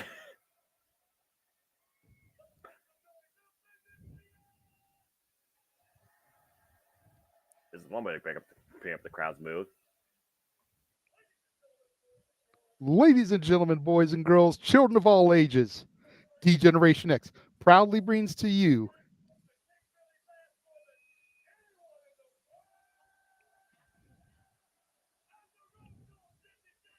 Road Dogg Jesse James. Kevin Kelly standing by with his former cohort that only had to know 2 words.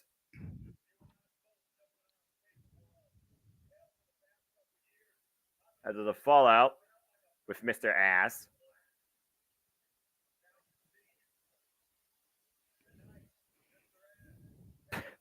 He even called himself that. Damn it. I still can't believe you would still call yourself. Who would have thought that he'd still be wrestling 25 years later and still in as great a physical shape, Noah? Right? Bam, bam. Hey, I'm an ass man. We need to get Noah to sing Ass Man next year on karaoke night for wrestling themes. Let's not and say we did. It's bad enough I have 80s coming up next month. The things I do for friends. Oh, God. The B-A double D as bad as Billy Gunn. What's going on, Josh? Thank you for joining us this evening. Former best friend, by the way, of the R-O-D-D. Mr. Az right now teeing off against Road Dogg Jesse Bell James here. Bell rings. Looks like we've got Timmy wild... White as the... Go ahead. Go ahead. No, go ahead. You were saying? So it looks like we've got Timmy White as the official here again. Yeah, well, again, this is said, personal between these two. Yeah, and you also said yourself, they had 2 referees at that time that were not named Shane McMahon? No, they had a good little rotation. You know, they had That's right, Teddy. They had Teddy Long, they had Tim White, they had Kyoto, they had Hebner. That's right. So they at least had a good four referees. Yeah, and only one was controversial. The scoop slam there by Mr. Ass.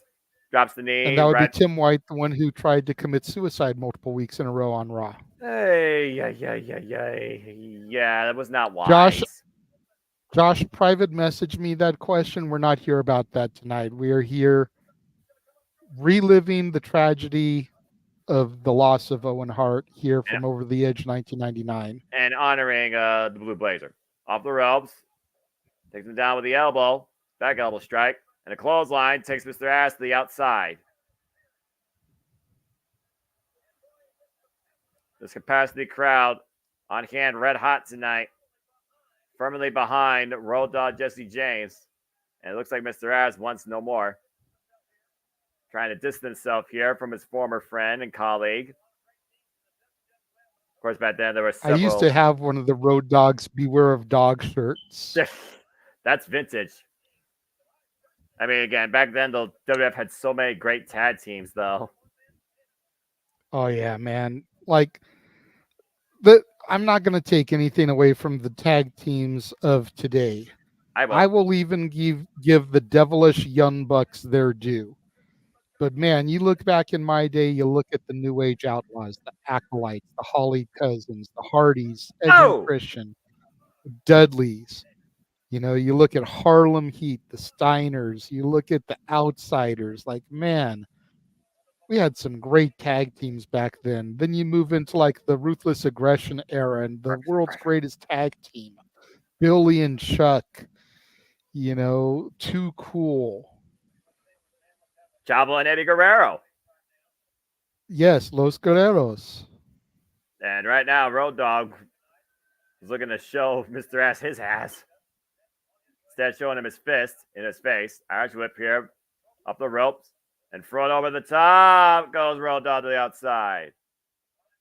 Maybe I'm just partial to my era, but I don't think the teams of today could hold a candle to those guys. Oh, no. I agree. I've already told you my stint when it comes to tag team wrestling and the state of it, not necessarily the WWE only, but the wrestling industry. Although I will say WWE probably has the most depth, but WWE has the most potential. Badass Billy Gunn right now, driving his adversary, former compadre, face first in the steel ring steps. Last time tag team wrestling was at prominence was when Teddy Long was in charge, players. That's fair. Holla. Here we go to make everybody feel old as hell. Oof. Josh was 2 when this happened. Now you all can do the math on that. Breaking the count. Referee Tim White right now. Since you just joined, Josh, I'll go ahead and repeat. I was 22. Turned 23 that August. And now you know. So I'm 20 years older than Mansfield. Let that sit in and percolate. The numbers, what do they mean? Billy Gunn with the front face lock. Looking to hoist up Jesse James. Stalling there. Oh. Beautiful stalling vertical suplex. The strength of Billy Gunn. Taking down the hard way. And slow fall for the cover. Lateral press 2. No. He really was WWF's modern day Lex Luger at this time. A narcissist. He was the total package. He just got burned by The Rock after that King of the Ring victory and was never the same. Well, I mean, again, when you lose to The Rock, you kind of are SOL. Especially back in 1990s. Well, he didn't even lose to The Rock. It was just he was supposed to go into SummerSlam for that feud, and The Rock just roasted him on the microphone. And it was over at that point. Well, again, the match was inconsequential. Right. He had already been buried on the microphone. And again, if you couldn't back it up on the mic, especially then, you were basically on life support. The strength for Daddy Ass, or excuse me, sorry, Mr. Ass, 2024 and 1999. Okay, that's what you know him as today. Well, yeah, I've watched the evolution of this guy. To your point, he has an exactly. age, cover, hook of the leg, 2 count, and he still is not retired. From the proverbial. Although you got to figure his day is coming. I can't see him going for more than another year or 2. Well, clearly, I mean, come on now, seriously, how much more does he really need to offer us in the ring, let alone this business? I think he could still offer us a ton in the business. Well, in the ring, I will give you that. Irish whip. Hard Irish whip. Oh! That clothesline. Almost a flying clothesline. Again, you don't know anybody better than your own partner. You probably don't hit anybody as hard either than your own partner. Of course, we'll see that with Orange Cassidy and Trent Beretta this Sunday at Double or Nothing. People that knew each other and were tag team for 5 years. Yep. At this time, these two weren't even together for 5 years. No. They've been together about 2. Yep. Camel clutch right now, or excuse me, accolade. Being applied right now by Billy Gunn, driving all of his weight down on the back of Jesse James while cutting up the supply of oxygen to the brain. Jesse James right now trying to create separation, find leverage, getting up to his knees. Somehow back up to one knee here. Again, Road Dogg needs to do something here. He's got to do something here to counteract the strength of Mr. Ass. Well, right now he just needs to get himself some distance. Once he gets some distance, then he can worry about offense.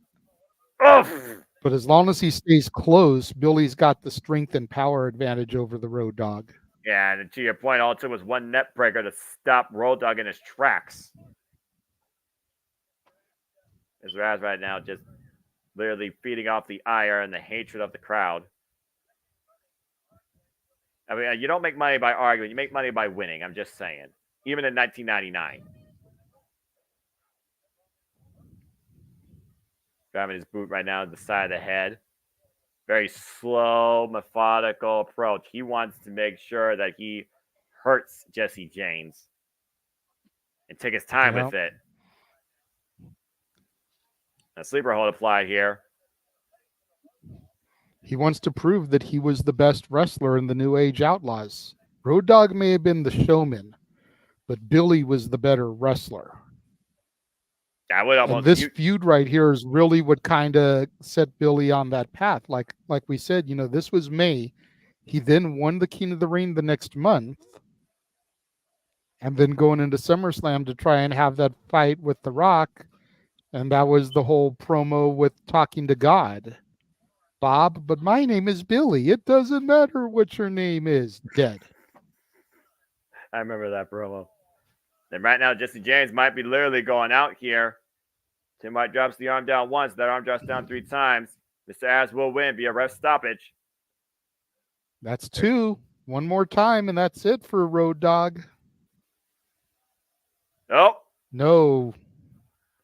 Jesse James still has life left in him, though, trying to feed off the fans here tonight over the edge. And trying to create separation, trying to pick up speed here, trying to neutralize the power of Mr. Az. And now with his own sleeper hold, thrown off, though, by Billy Gunn. And once again, taken down with a bulldog. Mr. Az goes face first into the mat. Ducks underneath the right, and uh-oh. Juking and jiving here. Yep, he's ducking, jiving, and he's nailing him. And Road Dogg drops the knee and the cover kick out. Woof. So close off that great Fray offense. As Mr. Az rolls out of harm's way for the moment. Oh! What was that? Timekeeper's hammer. Yeah, but did he just know what the timekeeper's hammer? Yes, sir. Yeah, about to say that Mr. Az just literally knocked the Road Dogg's lights out. And a hook on the near leg. Hooks the leg. Oh! Road Dogg still has some fight in him somehow, some way, Noah. I'm not even sure he's cognitive enough to know where he is. I thought he had him there. Irish whip, though, by Mr. Az. Going to follow up. Big splash to the corner. Caught coming in with a right. He knew it was coming. Cover, lateral press. Billy Gunn got his shoulder up. Though the feet were underneath the bottom rope as well. Bad position by the referee. But still, the match continues. German torso first. Billy Gunn right now just getting worked over by Jesse James. And looks like he's removing his tape here. Oh, just throwing that tape right into the throat, lunging it into Road Dogg. And a finisher! After that shot to the throat, cover by Mr. Az. Mr. Az with the win. Mr. Az wins it.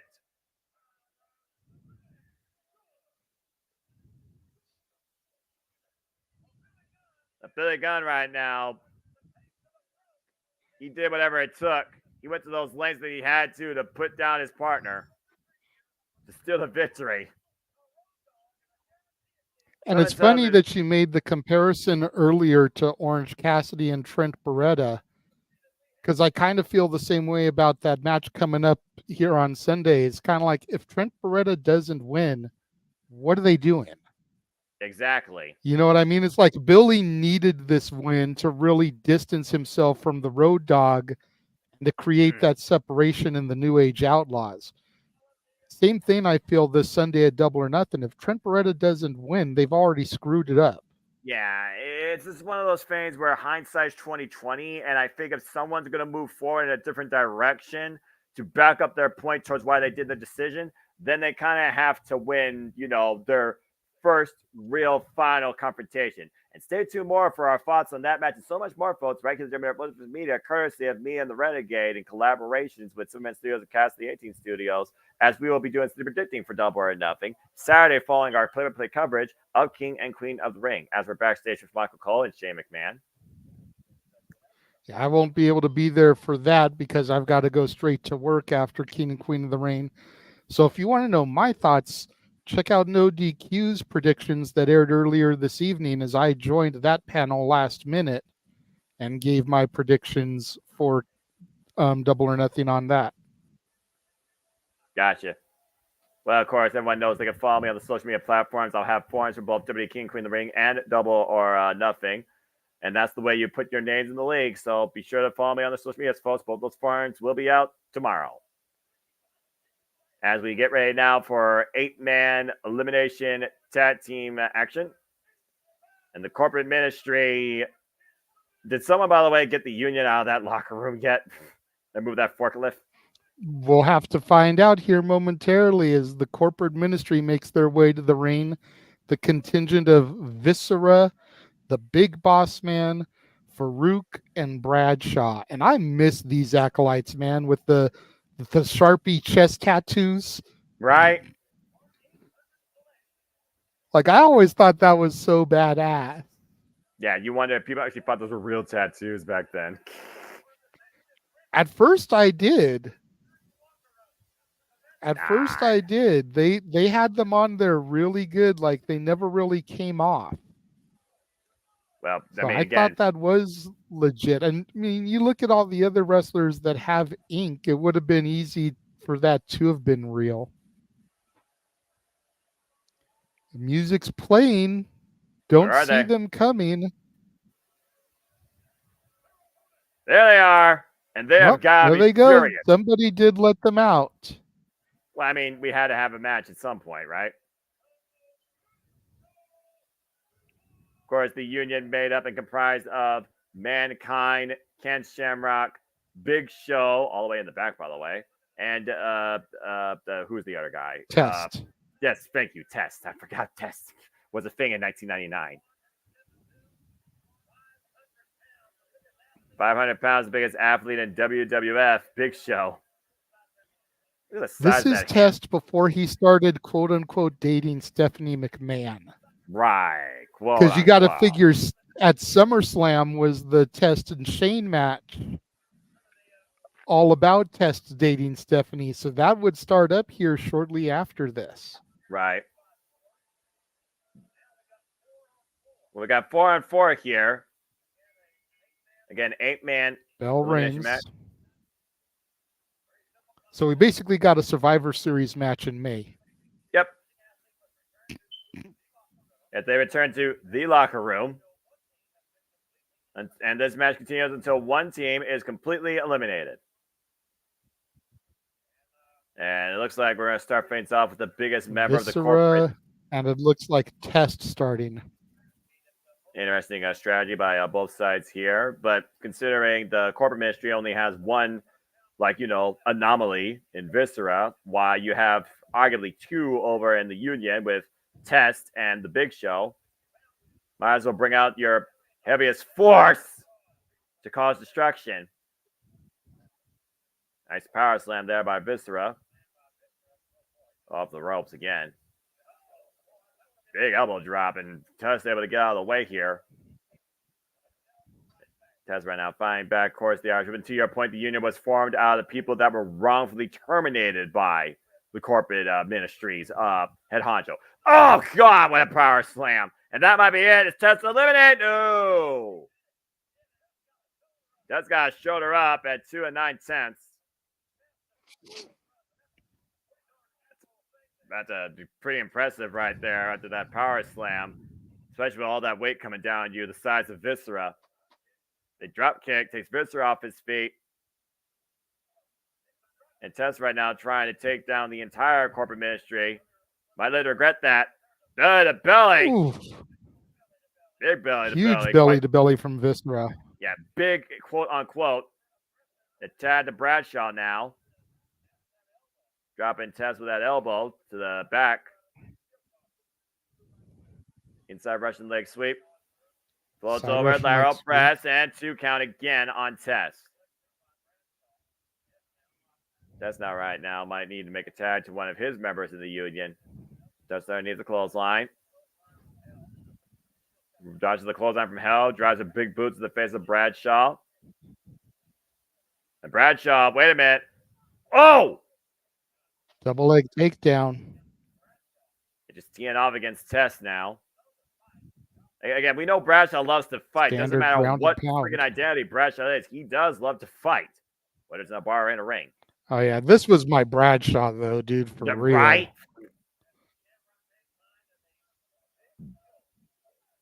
Even APA Bradshaw, but him and Farouk together, that was my Bradshaw. Damn.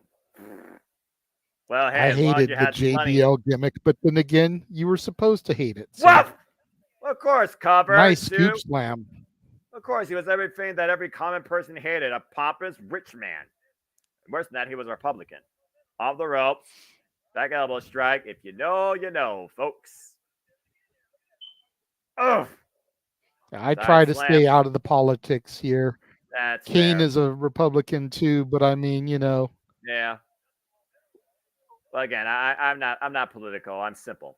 Off the top rope goes Test. Big elbow drop to the heart of Bradshaw, and Farouk saves his acolyte. Just right there. Yeah, Brad Gendel right now. Shamrock tried to come in, but got caught by the referee. Again, this could absolutely cost them here as the clothesline from Hell connects, and Test is eliminated. Bradshaw got the clothesline. Ken Shamrock got the kick in. But the Union now down 3-4 here against the corporate ministry. Again, no love lost here with these two. Ken Shamrock picking up speed off the Irish whip. But Bradshaw catching Shamrock. Far away throw. Slam. And Test right now, the first man that will return to the locker room. Clothesline from Hell counter by Ken Shamrock, hooking the arm, possible cross arm breaker, and Farouk again coming to the aid of his acolytes. There is no doubt in my mind, though, Ken Shamrock's in my background, that very well could have been a submission.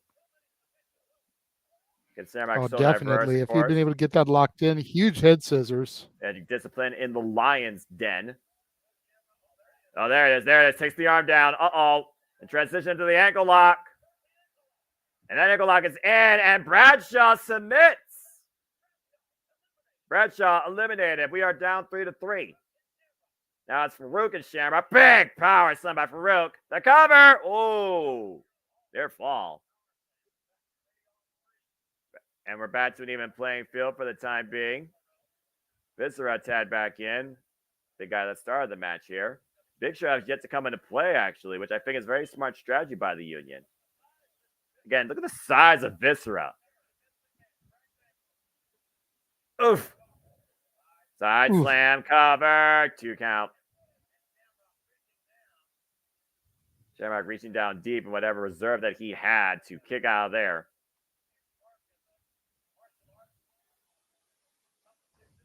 Off the Irish whip, of course. Starts to need the clothesline. Ken Shamrock, the faster of the two. Now trying to take Viscera down. No way. No way. That's like climbing a freaking tree. Looked like he was going for a crucifix pin. Yeah, and Viscera just dropped the elbow on him. All that forward downward body weight on the chest of Shamrock somehow only gets a 2 count still. Irish whip now. It's Farouk as the legal man. Ken Shamrock once again picking up speed. Drives his elbow through the jaw of Farouk. And right now, Shamrock might just be on perseverance at this point. And that single leg kick up against the face of Farouk right now. Oh, and got cut. Oh! That was a modified suplex. And now Shamrock might be looking for the ankle lock. Sees Viscera and Big Bossman trying to come to the aid of Farouk. But it's in now on Farouk. And Farouk right now might be the second victim of Ken Shamrock's ankle lock. He's going to give it up, or is he going to make his way to the ropes? The boss man saving Farouk right now while the officials is preoccupied with Mankind. He's got to break it, though, since he made it the ropes. And Shamrock, I think Shamrock is on. Oh, okay. Oh, my! What the hell? Huge belly to the referee, and Shamrock going right back to that ankle lock. Yeah, he's relentless right now. Someone get him off him. He like literally injure this man. Looks like Shamrock's been eliminated via disqualification. I don't blame him. Mike Chioda just got literally planted. And speaking of which, here comes the Big Show. Look at that power. God! Forward down with the choke slam. Big Show with the lateral press to cover. Count by Teddy. Farouk's been eliminated. And now the Boss Man. And we all know the stories with Boss Man and Big Show, especially following this time and era. Again, Ken Shamrock got disqualified because he was looking to break the ankle of Farouk. And Farouk's out here as we are down now to, I believe, 2-on-2. Bossman and Viscera for the corporate ministry, and Big it's Show Bossman and Mankind. Viscera versus Big Show and Mankind. Yeah, for the union. Thank you, JJ. Big Bossman, of course, right now jaw-jacking here. Might be looking for a test of strength. I don't know if this is wise against the Big Show. Oh, boy, look at this. Oh, God. Clothesline takes Big Bossman down. Former correctional guard, of course. All knows about dealing with hard times of a different sort. And driven to the outside by the Big Show, but still on his feet, though. For those that don't know, Big Bossman at this time was 6'6" and 330 pounds to Big Show's 500 pounds. And Big Bossman, is he taking a leave? What the hell? Looks like we may get a double count out for these two here, Noah. Yeah, Big Show following Big Bossman in hot pursuit, and and look at this sprint. Look at this sprint by Big Show to Big Bossman, bringing it back inside the ring. That was insane. And again, these are huge men right here, and freaking Big Show looking like a sprinter. I've never seen a man that size move that fast in my life. And oh God, what a deal! Jesus. Yeah, I got him goozled around the net, just threw him halfway across the ring. Now driving. I wonder if Mankind was working injured around this time because he hasn't done a whole lot in the ring yet. He hasn't even been in the ring yet, to your point, JJ. That's a very good point. I don't think he's been tagged at all. The big right hand, though, Big Bossman just trying to take Big Show off his feet. It's going to take a lot more than that, though. If speed is on Big Bossman's side here to take this guy off his feet, though. Now Viscera coming in. Maybe a double team effort here by the corporate ministry. And finally takes Big Show down. Now Big Bossman with the cover. Lateral press. Nope. 2 count. And a sleeper hold attempt now by Big Bossman to the Big Show. Big on big. That's pretty much what you got to do, though. When everybody's the same size when they're down on the mat, you want to wear down somebody that is a bigger adversary than you. You got to cut off the oxygen. Chance of Foley running out. I mean, to be fair, I don't know necessarily Mick Foley was ever 100% around this time with all the damage he's endured. I'm just saying. And figure, by the way, to those that are actually watching our retro watch-along event coverage, reactions, chat, and engagement here for the first time in JMN Multiverse of Media history as we honor the late, great Owen Hart in what is part 1 of a 2-night honoring, as come tomorrow, we will have Raw is Owen. And right now, Teddy Long with the arm up. And again, folks, tomorrow night, that is Raw is Owen. Of course, honoring the late, great Owen Hart, the Blue Blazer, the Rocket, whatever you want to call it, former King of the Ring, of course, the King of Hearts, as we prepare for King and Queen of the Ring this Saturday that we will cover here in our Multiverse of Media. And right now, we have Mankind coming in here, and it looks like everything's breaking down as Big Show was able to skip out of that submission hold. Well, what the hell? God! Big Show hoisting up Viscera. I saw a friggin' Andre moment earlier tonight. Big headbutt to Big Bossman. We're down to 2-on-2, by the way, in this 8-man elimination match. And Mankind teaming up against Big Bossman. I have no idea who's legal at this point, by the way, JJ. I don't think Teddy does either. I believe Bossman and Foley are legal. The Bossman and Foley inside the ring, to your point, while Viscera and Big Show are finding up the entranceway. Teddy Long focusing on Bossman and Mankind. That giant leg to the back of the head of Mankind. Seen that many times from the Bossman, even when he was adorned in the light blue officer uniform. Yes. Because I remember those days. If you ever take a trip down to Cobb County, Georgia. I'm not singing. You're not doing it. No. You're not getting it out of me. No. Even though that is one of my favorite themes. So cheesy. What will you be serving, Noah? No. Oh, God. The Big Boss Man driving Mankind torso first into the steel ring steps. And I believe now this has come one-on-one because Big Show and Viscera have literally gone backstage. They're gone. Technically speaking, this is 2-on-2 still, 8-man elimination match. And we're down to 2 men. They're covered by Big Boss Man here. Preferably, I guess, who will get the win here would win it for their team, right? One would assume. Yeah, I gotta get you. And right now, Mankind might be going to sleep here. Curse the Big Boss Man caught in the sleeper hold. And somehow fights his way back up. And again, you see the cravat just wrenching at the head and neck of Mankind. Mankind still fighting back, though, with the elbows to the midsection. Trying to create separation. Calm with that big right. Oh, and a single boot just dropped Mankind. And Mankind's starting a little bit woozy. The cover, 2, and a kick out. Got another near fall there, Big Boss Man. It's just one of those things right now where it feels like this match, it's like, yeah, what do you do at this point, you know? And to Emmanuel's point, he thinks this match killed some of the time that the Godfather Owen Hart match may have been supposed to be. I completely And that's a fair agree. point. It feels like this match is getting a little bit more rest reprieve to fill in airtime for the pay-per-view, quite literally. Off the ropes. I mean, and with it being an elimination match, it makes sense because you can kind of, stretch those out.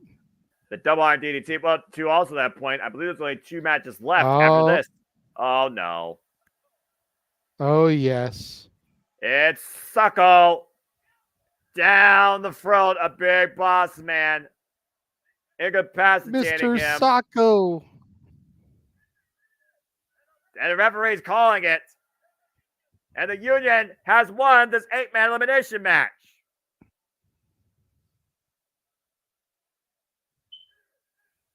Well, that's an abrupt ending.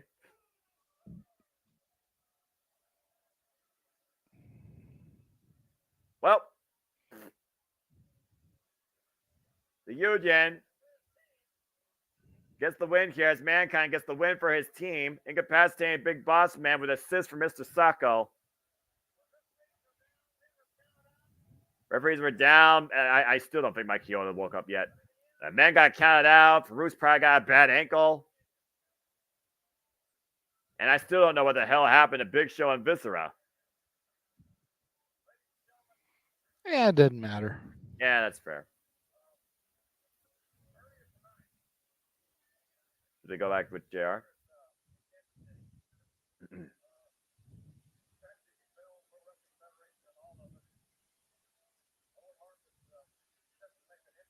Tragedy be failed. This is the announcement. Yeah.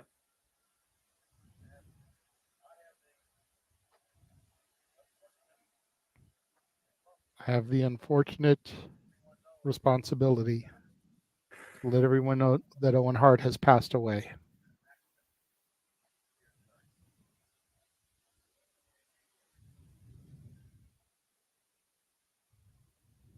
Damn.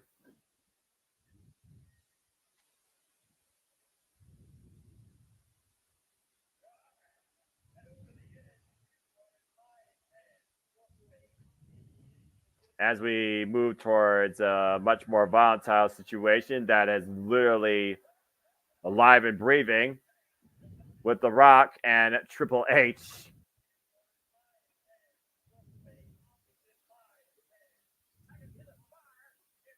See that intensity, of course, in Triple H's eyes.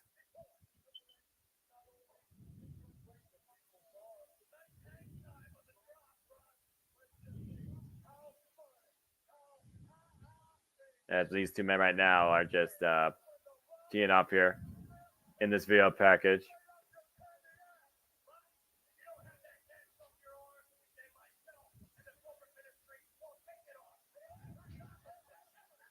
Again, that sledgehammer shot to the broken arm against the steel ring steps, then braced against that coffin, then locked inside the coffin while he was literally being sledgehammered while inside the casket, the ringing that The Rock must have felt and the vibrations and the sudden sharp shots of that coffin hitting The Rock's body with nothing he could do about it.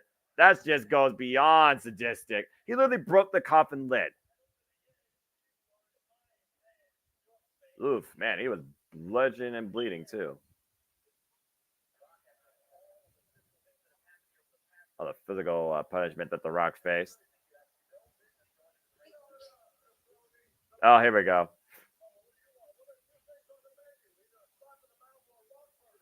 Oh, well, dip. Wait a minute, Triple H with a sneak attack. The Rock here right now. Wait, what's that?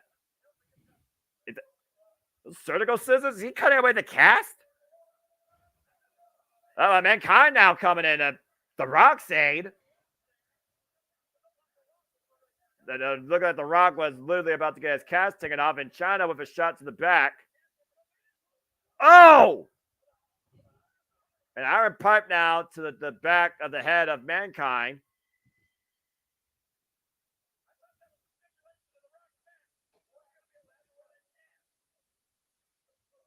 I guess the Triple H wanted to take that cast off The Rock. As there's your theme, JJ.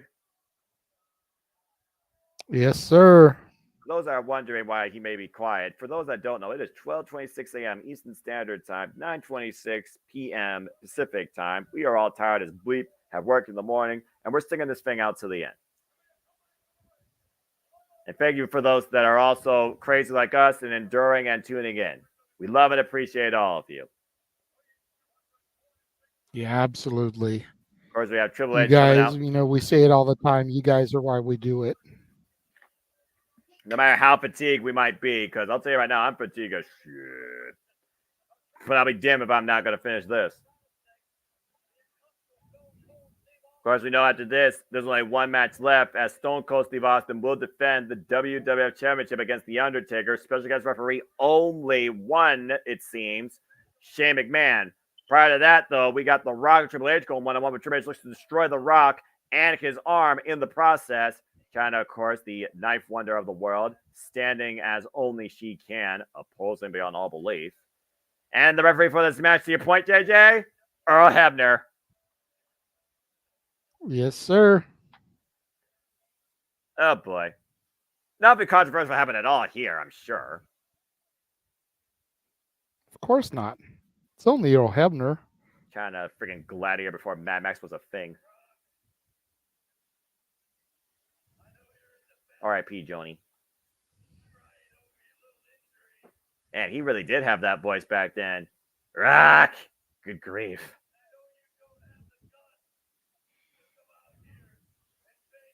His voice was a lot deeper, or either that or his throat got a lot more choked out and caused his voice to become that.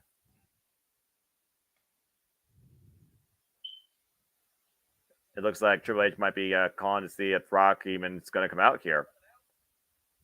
Are we going to get a count out? Did the match get off? Got broken arm, stitches in his head, bruised ribs, nowhere near 100%. Well, I should have known better to think that Triple H would actually put down the People's Champion. To this day, to your point, JJ, he still is going in 2024. Here it comes. Oh, yeah. But again, he's trying to rearrange feeling in that left hand and arm, JJ. He's literally fighting with one arm at this point. And here comes The Rock and Triple H and The Rock renewing hostilities here in the WWF. Getting it on once again. What's going to be another scintillating one-on-one encounter. Shane, of course, did say, though, that if The Rock's not going to wrestle with that cast off, he will force it off. And obviously, Triple H and China were trying to do that earlier. Hard Irish whip, big clothesline. Takes Triple H off his feet. Yeah, again, the way that they handled this announcement, not just during the pay-per-view, but post-pay-per-view, 1999, folks. It could have been handled differently, but as far as pay-per-view goes, I think they had the right approach. And afterwards, it is what it is when it comes to your thinking. Oof. It was a lot more than $1 million nowadays, I'll tell you that much. as any game show winner. This is going to be a very physical match. Earl Hebner, good luck keeping both Every these men time in the these ring. two get in the ring against each other, it's physical. Yeah, I'm about to say, Earl Hebner, good luck getting these men back inside the ring, let alone keeping them inside. And Rat Driven face first in the apron. Now sent into the audience over the security barrier. A Rock on the outside while Triple H is on the inside. A big shot there. And clearly, The Rock might as well use that as a weapon because it's on his body. I mean, that cast, it is what it is when it comes to how much pain he's in. The fact that he is literally wrestling injured. Irish whip. Triple H driven hard in the security barricade. Taken down with a clothesline. And I don't blame The Rock for what he's been through for, taking these type of tactics against Triple H if he chooses to use the cast to his advantage. Or Hebner shouldn't blame him either. No, of course not. Oh, no. We've seen the history between Hebner and Triple H as well, especially during that championship run of his. The Rock's going to do his own commentary, it looks like.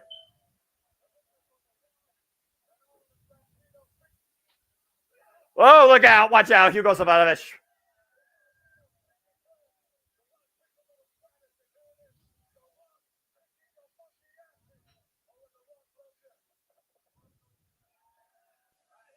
Right hand by The Rock and a big I love I always you to loved Owen. when Rock did commentary during his own matches. Nobody did commentary better than The Rock when it came to wrestling and commentary. Oh, no. And a catch driven across the announce table. And again, as the catch goes flying off after being partially cut open by China Triple H earlier, now being used as a weapon by Triple H. And right now the catch is being used as a weapon. And the damaged arm of The Rock completely exposed right now as Triple H throws The Rock back inside the ring. Right with a broken arm at this point. Again, how tough is a one-armed man in a ass-kicking contest? Triple H Doesn't look like he's that effective right now, especially when you're going toe-to-toe with the cerebral assassin. And then they only be taken off his feet, up to his feet by Triple H himself as the boots are being driven down to him in the corner. Or having to try to create separation here. Triple H relentless, though, on this assault. This aggressive nature brought out of Triple H ever since the unholy union with the corporate ministry.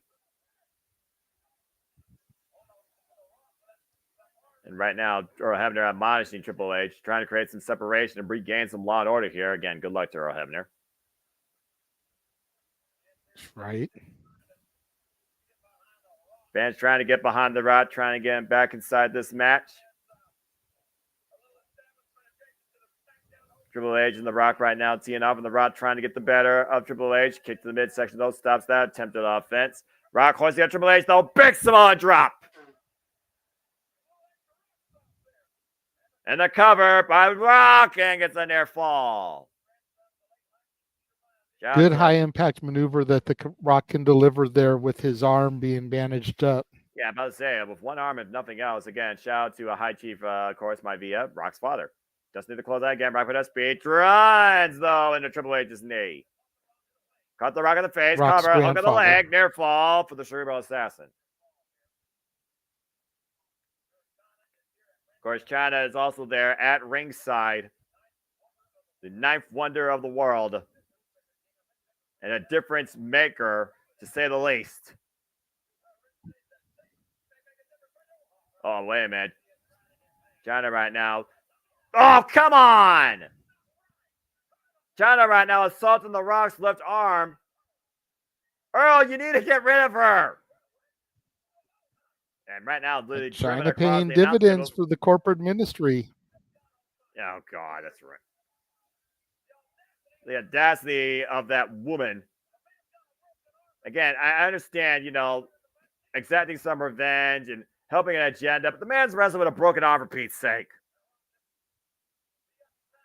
Rock got Well, he shouldn't be wrestling with a broken arm. You're right. The Rock on his own and the Rock on his own tail end of a smackdown. And Emsley right now measuring the Rock, running in with a clothesline. Both men collide down hard on the floor. Or Hebner, I believe. That almost looked like a botch. Rock looked like he was getting his arm up for a rock bottom to hook Triple H and deliver it. But Triple H's momentum was too much that they both went down. Yeah, I'm pretty sure that was supposed to be a rock bottom out of nowhere on the floor, to your point. But again, for momentum, it's hard to fight gravity. The Rock right now teeing off with the rights, trying to regain some momentum. Big DDT! Both men down middle of the ring. That snap DDT is always a difference maker for The Rock, and so beautiful when he hits it. Drapes the arm over for the cover and a near fall. As Triple H's left shoulder barely breaks contact with the canvas. China still watching on the outside right now. Again, Rock literally wrestling with one arm here, trying to use the right arm for any leverage he can. Oh, no. Armbar takedown on the broken arm by Triple H. Great strategy. MJ right now, again, the reason they call him the cerebral assassin, calculated, cunning, downright cynical right now is this continued assault on the damage. Left arm, focusing his attack strictly on it. And driving his knee where the elbow joints Yeah, I meet. mean, you figure his idol was Ric Flair growing up, and this is vintage Ric Flair. Target an injury, pick the body part, break it down, hyperextend so that you can eventually get a submission on it. Triple H right now driving his knee, to your point, adding pressure to that arm. Again, that arm is broken while maintaining wrist control.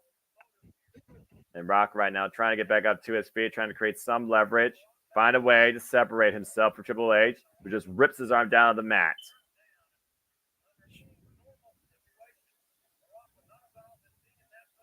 And Rock, by the way, was able to actually counterbalance that. He would not have been driven off his feet. Uh-oh. Oh, God. Oh, the steel post. And Jesus. Steel wins every time. Emotionless, no mercy, no give against the human body.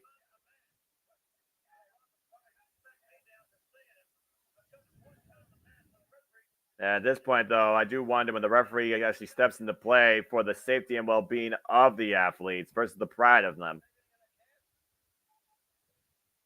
The Rock's arm breaks across that top rope. Kimura lock. Triple H using a big bit he can of that 5 count. Oh, and a big hard right by The Rock. And once again, The Rock going back to the rights, going back to the strikes, the Brown to the dance, the Irish whip, though. The Rock front off the ropes. And The Rock sent hard to the outside, landing on the damaged arm. Up and over to the floor. Yeah, again, that's no a hard. bueno. Yeah, that's a hard landing and a strong distance to fall down. Oh, God. Broken arm driven against the steel ring steps and not on The Rock's own will as he screams in pain. And Triple H now hammer locking the bad arm and driving The Rock's shoulder first into the steel ring post. Again, normal human being would have called it quits at least 10 minutes ago. I'll come back later when I'm 100%. But again, The Rock, he's the people's champion. Too much pride. No ordinary man. That's fair. Triple H right now bracing that arm, though, against the security barrier. And again, further damaging it. It's beating, though. The amount of punishment The Rock is not only withstanding, but sustaining. It have long-term career effects. He brings it back inside. Triple H in firm control right now of his adversary. Irish whips, though, a reversal by The Rock, reversal by Triple H, though. The Rock, Triple H creates separation. Triple H was looking to take Rock maybe up and over. Rock hooking up Triple H, possible rock bottom here. Oh, and Triple H finds a way to create separation. DDT by Triple H. And Helmsley nails The Rock again. Sudden impact. Wait, what's China doing? China's got a steel chair, giving it to Triple H. He knows he can't use that. He'll get disqualified. Triple H got the chair on Earl Hebner, taking the chair away. At the end of the day, Earl Hebner enforcing the rules as he should, damn it. He's the referee. And senior referee of the WWF will not take any of Triple H's nonsense. Yeah, he's being hurt. Giving Rock the time. Oh! And that's what he gets for that, apparently. The hell, man. Giving Rock the time that he needs, though, to get back to his feet. You can see him starting to use the ropes to get back to a vertical base here, while Triple H focused on that chair. The bell rings. Yeah, but I'll say, Earl Hebner Triple H has been disqualified. Yep, Triple H has been disqualified. The Rock somehow still fighting back with one arm. Now The Rock with the chair in hand. Look out now. Ah, brain Triple H. What a shot right between the eyes. Right with a broken arm. Triple H with a busted head. Oh! The referee tried to raise The Rock's arm, but The Rock wanted none of it. I think he was grabbing that injured arm, though. Yeah, but I'd say that was maybe on instinct or impulse. He knocked Earl Hebner the fuck out. And Triple H has been busted open bloody as now. He was face first to the ring post, courtesy of that chair shot. Bleeding like a stuffed pig here on the outside. Now The Rock assaulting the game. Hindsight being 2020, not sure if Triple H bleeding is a good idea on a night where Owen Hart plummeted to his death with blood on the side of the ring. I agree. How much pent-up frustration and anger? How long has The Rock been waiting to do this? Forever. Oh! The electric fan just braining Triple H's head. Further opening that wound. This has gotten volatile at this point. I mean, again, Helmsley was disqualified. Earl Hebner was knocked out, and unintentionally or intentionally, you be the judge. And right now, we got a very serious situation here prior to our main event. John's got another chair. Get to the midsection, though. And Triple H now coming up to the right. Oh, man, inverted contact, though. China driven to the outside. I think the chair collided with her head. Now Triple H, though, hooked by The Rock. Uh-oh. Oh, God! Rock bottom. Uh-oh, and JJ, you know as well as I do, there's And another we're going to move get the to People's see it here, Champion loves Noah. to do. Go ahead and say it. This will wake you up. No, wait a minute. Right here in Kansas City. Uh-oh. Oh, wait. Got to get the chair set up here, Chair right on the assisted. face. Oh, boy.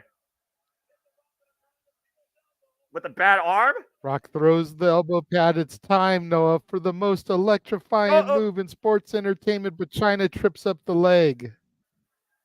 Whoa, hey, whoa. And The Rock with a handful of China's hair. Oh, that ban. And the chair right to the bad arm. And Triple H now unleashing on The Rock with that chair against the damaged arm. But here comes Mankind. Mick Foley coming out to make the save. That steel pipe in hand. That's the same steel pipe that China tried to use on Mankind earlier. And China and Triple H finally looking to take a powder and reserve themselves for another day. You saw the look in Helmsley's eye, though. There was a look of no remorse. There was a look of no absolute relentless nature. He did not want to stop doing that. It was for Mankind. We might have literally seen The Rock leave in an ambulance.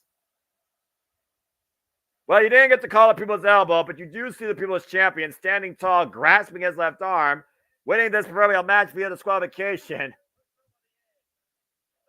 Talk about being pushed over the edge, quite literally.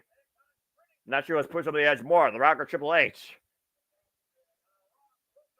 Rock, broken arm and all, still standing on his own 2 feet. Will leave on his own accord, a winner.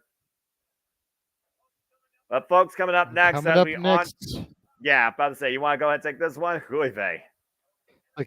Coming up next, folks, the main event as the Texas Rattlesnake, Stone Cold Steve Austin defends the WWF Championship, his own Smoking Skull belt, mind you, against the leader of the Ministry of Darkness, the Dead Man, the devilish phenom, the Undertaker.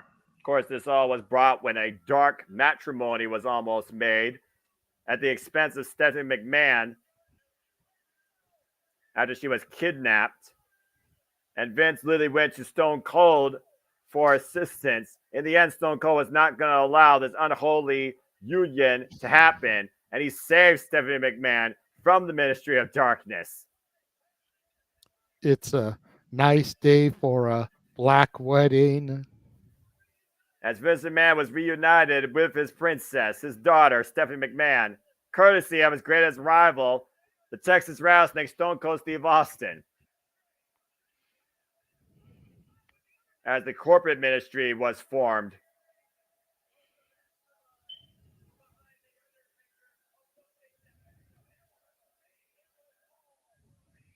And Vince McMahon literally walking into the Lion's Den, assaulted by this new business relationship brought to him by his own son, Shane McMahon. Which, of course, has led us now to this moment here, where Stone Cold Steve Austin will defend the WWF Championship against The Undertaker, and Shane McMahon is the special guest referee.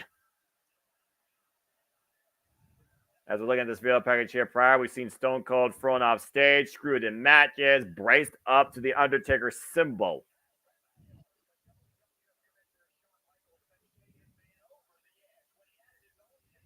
Of course, WWF Commissioner at the time, Shawn Michaels, sent Shane McMahon over the edge, pun intended, because special guest referee Vince McMahon was appointed as well for this match.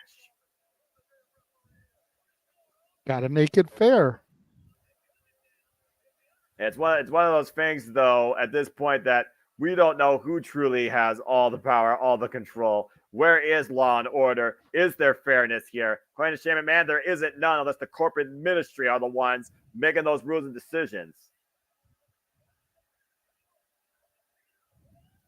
After there was a trap set up for Stone Cold Steve Austin, he got the better of The Undertaker and literally braced that man against his own symbol and hoisted him up high above the ring.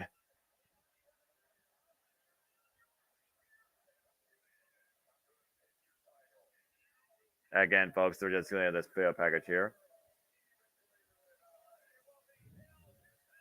Hell to pay, hell to be unleashed.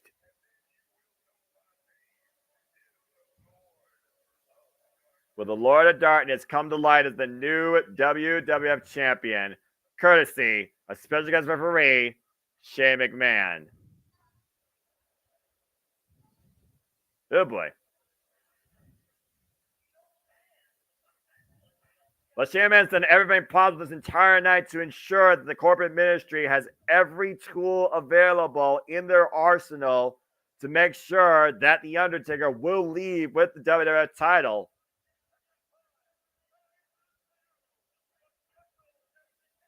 Special guest referee Shane McMahon coming out on his own accord, all by himself currently. As we know, Vince McMahon has been eliminated from the picture. He will be the only standing official here for this match, and technology apparently is being a butt. Yeah. Thanks to his filthy, despicable, dirty attacks from Sunday Night Heat, Vince McMahon has been neutralized and hospitalized thanks to what seems to be a broken ankle. Dirtiest referee shirt I've ever seen worn in my life by the dirtiest official ever. A little bit disingenuous. Wait a minute. Patterson. Pat Patterson apparently is going to be here to replace Vince McMahon in the role as the second special guest referee.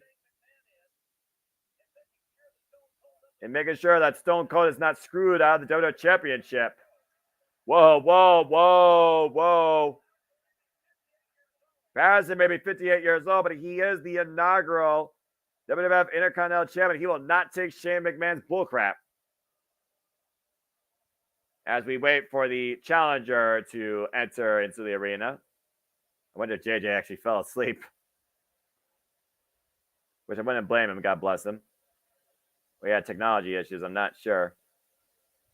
I will find out by the end of this thing. If I have to close this thing out, I most certainly will. Or he had to reboot his device, or his device rebooted. I have no idea what happened, folks, but you're just with me now as we... There we go. What happened, bro? Technology. Yeah, that's what I figured. As we wait for the Undertaker to make his way down. Just getting like all kinds of spiraling on my... Yeah. I figure Mother Nature's being a fickle mistress, putting it politely.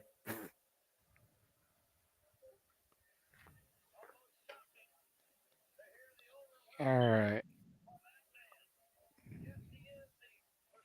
Personification of evil. The Minister of Dark, the Lord of Darkness. A former WWE champion. And what has been your favorite form of Undertaker in his career, and ultimately probably his most sinister. That's why I liked it. And this cape, the robe and everything, it just screamed evil to me. Yeah, I'm about to say, yeah, you want to talk about somebody that's personification of everything dark and evil, and it's not named Castlevania video game. It was definitely this version of The Undertaker that was leading the corporate ministry. Trying to wed Stephanie McMahon, the daughter of Vince McMahon, in unholy matrimony. In a plan that was apparently all orchestrated by Shane McMahon.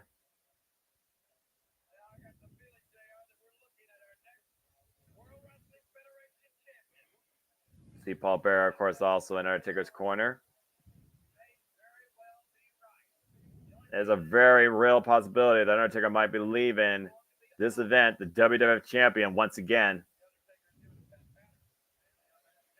Undertaker right now staring a hole through Pat Patterson's soul.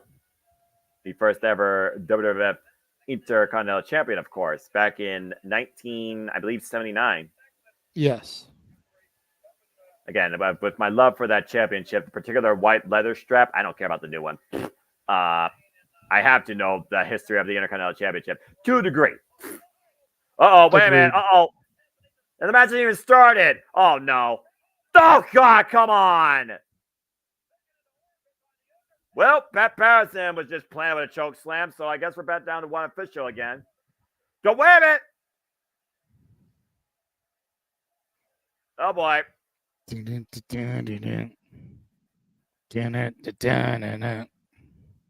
The ultimate opposer of authority. You don't give a damn who stands in front of him. As this place has erupted for the arrival of Stone Cold Steve Austin. Bubba's right away. The Undertaker and Stone Cold teeing off 1-on-1 against each other. Barroom brawl right here in Kansas City in the middle of a WWF ring for the richest prize in the WWF. Big back elbow strike, though, by The Undertaker. Drives Stone Cold to the outside. There's one referee officially here right now, folks, and his name is Shane McMahon. The dirtiest red and white striped shirt you'll ever see in a WWF ring, as you see Pat Patterson being assisted outside the arena.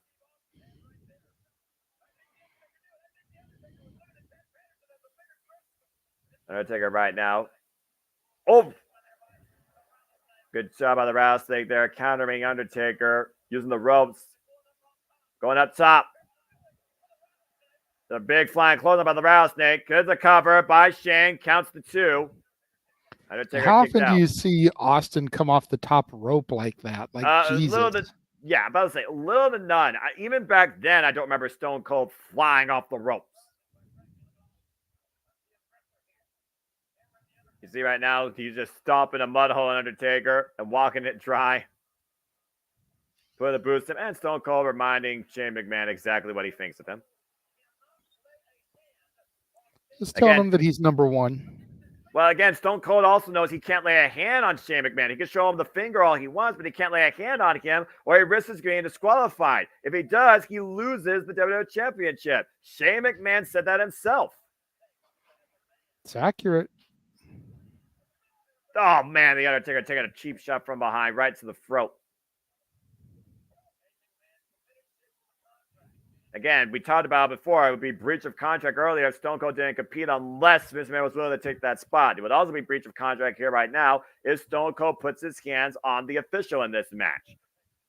And the Undertaker right now having his way with Stone Cold driving his boot into the larynx. A very slow count, by the way, by our official.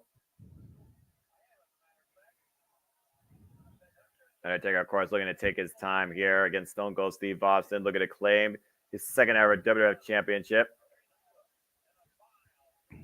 Back elbow, reverse elbow strikes here by the Undertaker out of the corner. Big uppercut, though, follow up, and Stone Cold right now being rattled by the Lord of Darkness. Irish whip, reverse Irish whip by Stone Cold. Hard Irish whip. Undertaker caught the boot, though. Takes Stone Cold down. And the Undertaker right now working over the left leg, driving his elbow into that knee brace. And Stone Cold Steve Austin in a world of trouble right now. Undertaker looking for a submission. Colin, good to see you, by the way. Get your prime cuts, folks. Of course, we know the extent of leg injuries that Stone Cold has had over the legacy of his career. But Stone Cold will never quit on you. Except for that time when he took his ball and went home. And Austin right now using the good leg right now, driving it across the head of the Undertaker, forcing separation. And Undertaker right now being just assaulted by Stone Cold, opening up a can of whoop ass and driving his elbow on the back of the head. Stone Cold breathing new life. That sledgehammer accent on the back of the head of the Undertaker. Now bracing the leg up against the bottom rope. See how Undertaker likes his legs being worked over and damaged. All that weight driven on the ankle, the left ankle of the Undertaker. And right now, Shane McMahon saying that he's not going to do that and just stomp a little bit above the belt, if we're being honest here.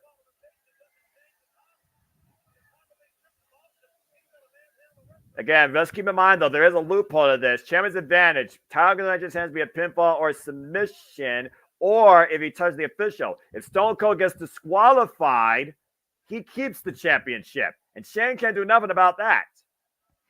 Well, but with that being in mind, do you think Shane would call for disqualification on Austin, knowing that's the only way he could keep the title?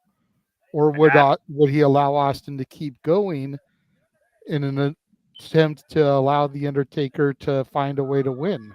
Well, you saw earlier what Stone Cold was doing when, again, Shane was starting that 5 count because Shane knows if he disqualifies Stone Cold, he doesn't get the WWF Championship. Exactly. Stone Cold knows how to play this for a game.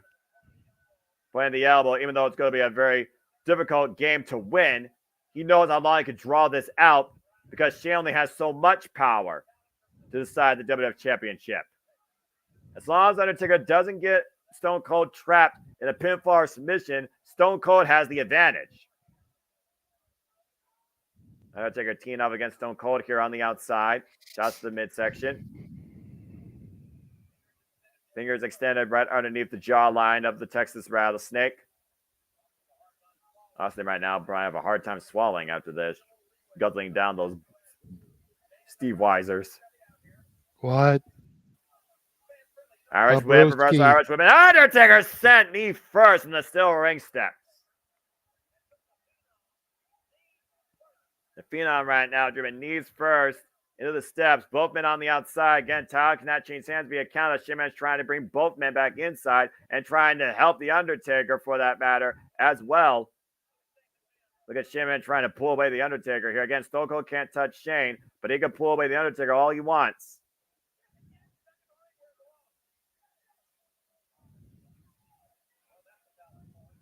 Of course, the match also doesn't end until we have a decision inside the ring if this ref refuses to count out. Austin right now grabbing the leg trip. He's going to take it down another stomp. Kick to the groin there. Yeah, right on the inside of the rough leg there. And driving the elbow right into the joint of the left leg of the Undertaker. And of course, if Undertaker doesn't have that base, he doesn't have what he needs for that height on the choke slam. And Shane McMahon right now trying to aid the Undertaker any way he can. Undertaker's leg has been worked over by Stone Cold. Undertaker, though, with the body scissors, though, trying to get the body scissors on the Texas Rattlesnake here. Driving those elbows right into the point of the head. Shane McMahon trying to do everything possible to make sure that Undertaker leads with the WWF Championship and Stone Cold doesn't get disqualified. Undertaker right now looking for armbar of sorts, possible cross arm breaker. Stone Cold able to change position though. Well, Austin getting disqualified is directly in Shane McMahon's hands. Again, it's a matter if he wants to pull that trigger to save the Undertaker or if he wants to allow Austin the liberties so that Undertaker can bring the championship to the corporate ministry. Again, that left knee has been heavily worked over, though. Big damage done as Stone Cold drives his weight again into the joints of the Undertaker's leg. Talked about earlier a one-armed man and asking Con. How about a one-legged man? Undertaker driven to the outside now. Legs braced up across the... Oh! Down goes Paul Bearer. Paul Bearer got too close to Texas Rattlesnake, and he struck. Oof. Undertaker creating separation, driving Stone Cold into the security barrier. Undertaker probably going to have a little bit of a hobble in his step now for the rest of this match. While Bearer paid the price, getting too close might have helped his Undertaker. Stone Cold's back driven into the steel ring post, and the challenger having his way with the champion for now on the outside. It is a slow, methodical approach. Again, back on the left knee. Undertaker's been working on the left knee primarily in this match, while Stone Cold's been working primarily on the left leg. And Stone Cold driven over the barricade as Undertaker looks to follow him outside. Very dangerous plays out here. Nothing but concrete amongst the people. Austin trying to fight back the way he can, but Undertaker with a stiff shot takes Stone Cold off his feet. WWF champion not down for now. Again, I don't think anything good's going to come out of this as long as these men, oh my, are on the outside of the ring. And to Emmanuel's point a little earlier, this is really the first time tonight the crowd has been alive, especially ever since, the tragedy occurred. Well, they witnessed the tragedy. That's not something you just easily look past and try and regain your happiness like that. Took a while, but it sounds like, yeah, they finally got to that point. Undertaker now, big shot to Stone Cold, up and over the security barrier, back inside the ringside area. Again, we talk about Undertaker, the personification of evil. Look at this right now. Undertaker choking out Stone Cold Steve Austin with what looks like one of those camera security cables. And Shane McMahon right now starting his super slow 5 count here. Wait, look at that count. You might as well be watching your thing at half speed. Austin right now might have some control here, but he has no control as long as Undertaker is the one dishing out the punishment. Uh-oh. What on earth is Undertaker doing with these steel ring steps? And Austin right now in a very vulnerable position. Austin is hurt. Seriously. Barely able to freaking walk or throw a punch right now. Undertaker, what the hell is he doing? Oh, God! Undertaker just used the steel ring steps as a weapon up against Stone Cold's left leg and knee against the steel ring post. Causing Austin to just collapse there. trying to shatter his ankle, or well, no, he did that. He's trying to shatter his leg at this point. Again, how evil are you to literally set up your own father for a downfall? Attacking that assault, of course, that Shane McMahon did earlier alongside his corporate ministry against Vince McMahon, making sure that he would not be involved in the decision at all. Definitely pretty evil. And Undertaker right now, pinpoint stops to that left leg. Stone Cold in a very vulnerable state. You might as well order a cup of coffee with how slow Shane McMahon's counting. Anything but a pinfall for The Undertaker at this point. Of course, Stone Cold was the aggressor in the earlier going, and Undertaker, of course, is taking advantage ever since that Paul Bearer distraction, and might be looking to finally hoist Stone Cold up for a choke slam. And right now, just wearing away the Texas Rattlesnake. Almost a chokehold of sorts here, literally. Not a legal choke, but still. But Stone Cold, though, still trying to fight back. Throwing the rights, all he can, against The Undertaker. Standing his own 2 feet, and one shot takes Stone Cold down.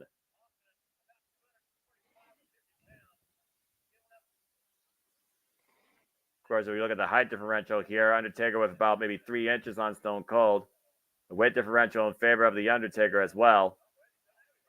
Oh, wait a minute. Attempted razor edge counter. Quick clothesline. Undertaker up and over, though. Lands on his feet on the outside. Undertaker right now trying to bring Stone Cold outside.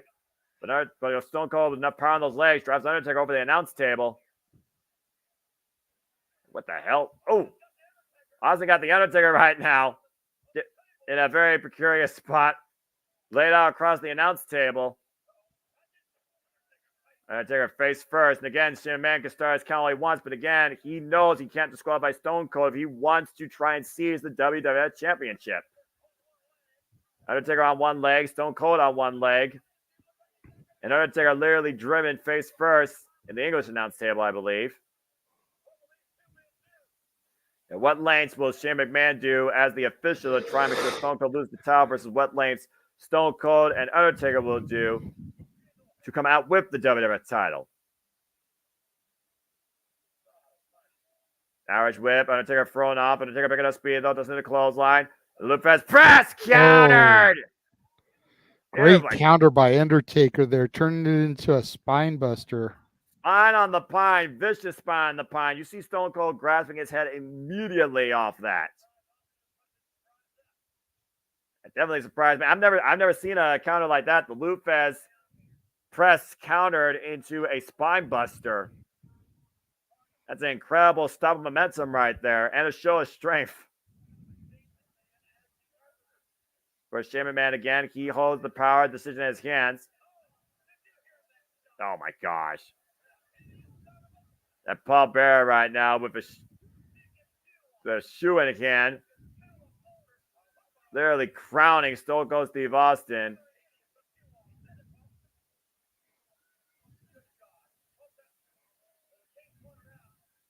Again, take a look here on the replay. Watch the Lupez press countered. Stop. You might as well pause your screen for a second. As Undertaker plans Stone Cold with a vicious spine buster. The Undertaker right now, once again, back controlling the outside. Yeah, not going for a pinfall or a submission at this point. Undertaker just like admiring his handiwork here. Handiwork? What do you mean handiwork? It was Paul Bearer that hit them with the damn shoe over his head.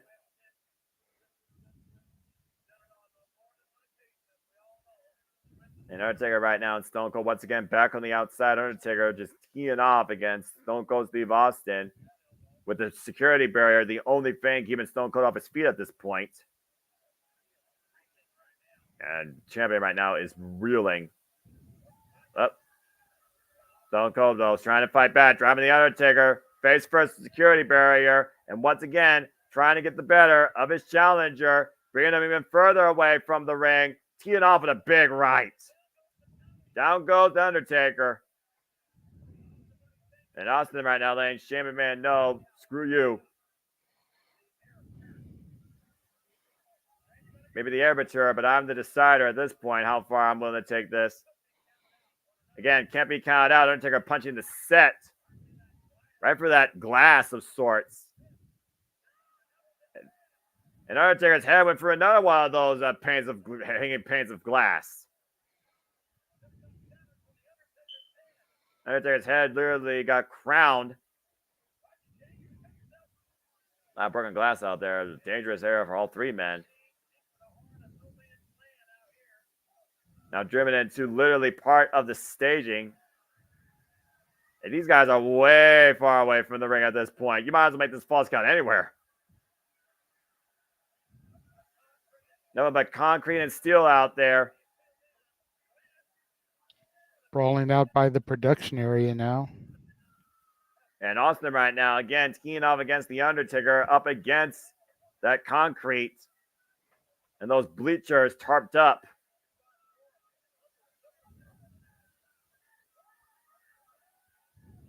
JMN literally yelling Stone Cold to get back in the ring.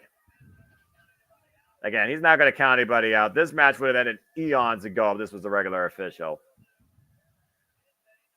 But he's going to do anything he can within his authority to make sure that Stone Cold does not leave with the WWF Championship. That is the mission statement for Shane McMahon by the end of this thing at the end of the day.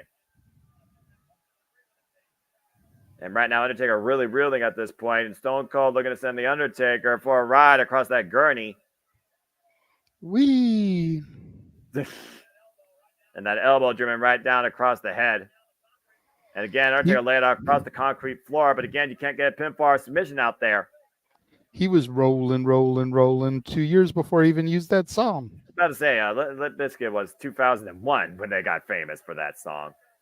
Even I remember that because, again, WrestleMania 19 before 40 was the GOAT for me. You know about those big uppercuts, though. Again, those uppercuts are a game changer for The Undertaker. Most definitely. One of the best pure strikers in the game with that big right. Just rattling the rattlesnake. Teeing off against that bald forehead and Stone Cold down again as we are just now by the ringside. Now the champion rolled back inside the ring. Looking to take advantage here now. Austin's got to once again regroup and rethink a different game plan. Because as long as he's not on his feet, Undertaker will have the advantage at any time. A size 17 or 18 boot, that's a big shoe. For again, real. Not as big as the big shows, though. True that. Again, though, the slowest count I've seen, a snail could move faster than Shane McMahon's arm for a 5 count. You see Shane McMahon right now, not admonishing, but encouraging. Wait, what's he saying? Undertaker right now has got everything under control. Shane McMahon, though. And Austin right now trying to find his way back up to his feet. Shane McMahon right now, and talking to Paul Bearer about strategy, might cost the Undertaker there. I think Stone Cold got a low blow. Drives the knee and the elbow across the eyes. Here's the cover. Is that enough here? And 3 count. Damn it, Shane's the 3 count. Oh, come on. Austin's got to be careful. He can't let his temper get the better of him. If he touches Shane McMahon, he loses the title. Paul Bearer just threw the Undertaker a chair, though. Austin able to stop the Undertaker with that assault. And the Irish Whip. Oh, no! Austin didn't put his hands on Shane. Taker did. And Taker fell in against Shane McMahon. We got no referee, though. Chair shot top of the head, though. Undertaker's down. Somebody's coming down. Referee coming down. The cover. 2 and oh! And the Undertaker got the shoulder up, courtesy of Gerald Briscoe, getting at 2.5. As again, we're trying to find a referee to replace the injured referee, Vince McMahon. Big boot, though, right between the eyes of Stone Cold here. And Undertaker taking down Gerald Briscoe. And that should be a disqualification right there. This match should have been over at least 3 times now. James down, Briscoe down, Patterson gone, Vince gone. Title is at stake here with Stone Cold and The Undertaker. Undertaker once again picking up speed and flies through him with that clothesline. Jesus. JMN is down. Undertaker's down. Everybody's down. It's a human car wreck out here. And look at And here this. comes Vince. Vince McMahon hobbling on one leg. We thought when he left her earlier in an ambulance. Vince McMahon making... again, I don't know if this is the smartest decision, but damn it, it's a needed decision.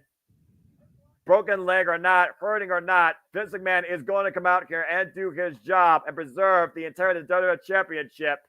Austin looking for the stunner. Undertaker able to take him off, though. Both men picking up speed. Both men collide middle of the ring. Stone Cold and Undertaker down. The mid-air collision as Vince McMahon is starting the standing 10 count. Vince McMahon counting right now. One of these two men got to get back up to their feet or this match will end and Stone Cold will retain the championship.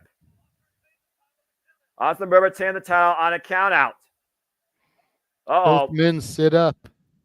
Both set up, both squaring off, middle of the ring. Good grief. How much are you willing to beat the shit out of one another for a title? Stunner! The stunner! Stunner, by God! And the counter by Stone Cold, the count by Vince, too. And Shane breaks the count up. Damn it. The second time Austin had this match won. And Shane McMahon costing him again. And Vince finally taking Shane off his feet. Now look at this, though, as Shane drives The Undertaker into Stone Cold. Wait a minute, what? JMN just back. Are you fucking kidding me?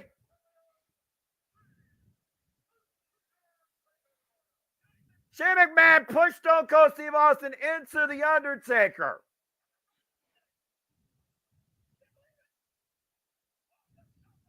Austin stomping the hell out of The Undertaker while Shane McMahon is seizing the WWF title, calling in the corporate ministry. There's a star with a big boss man.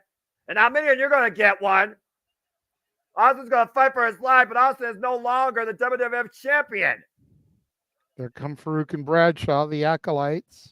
Yeah, Austin, though, in a steel chair in camp, but it doesn't matter. Damage done, mission accomplished.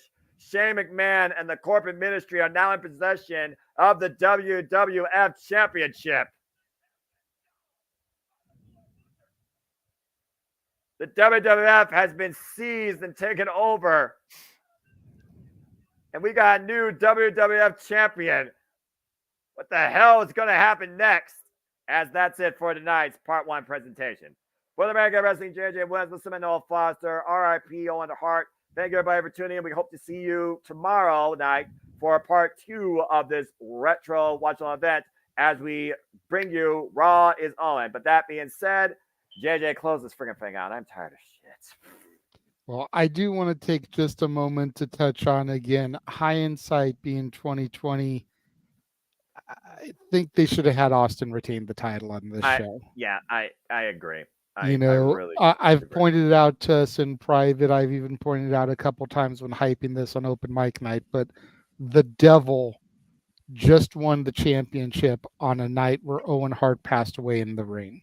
Yeah, I don't think that's. They could have held this over, not for Raw's Owen, obviously, but for the following week, Raw, the same week where Jeff Jarrett defeated the Godfather for the IC title.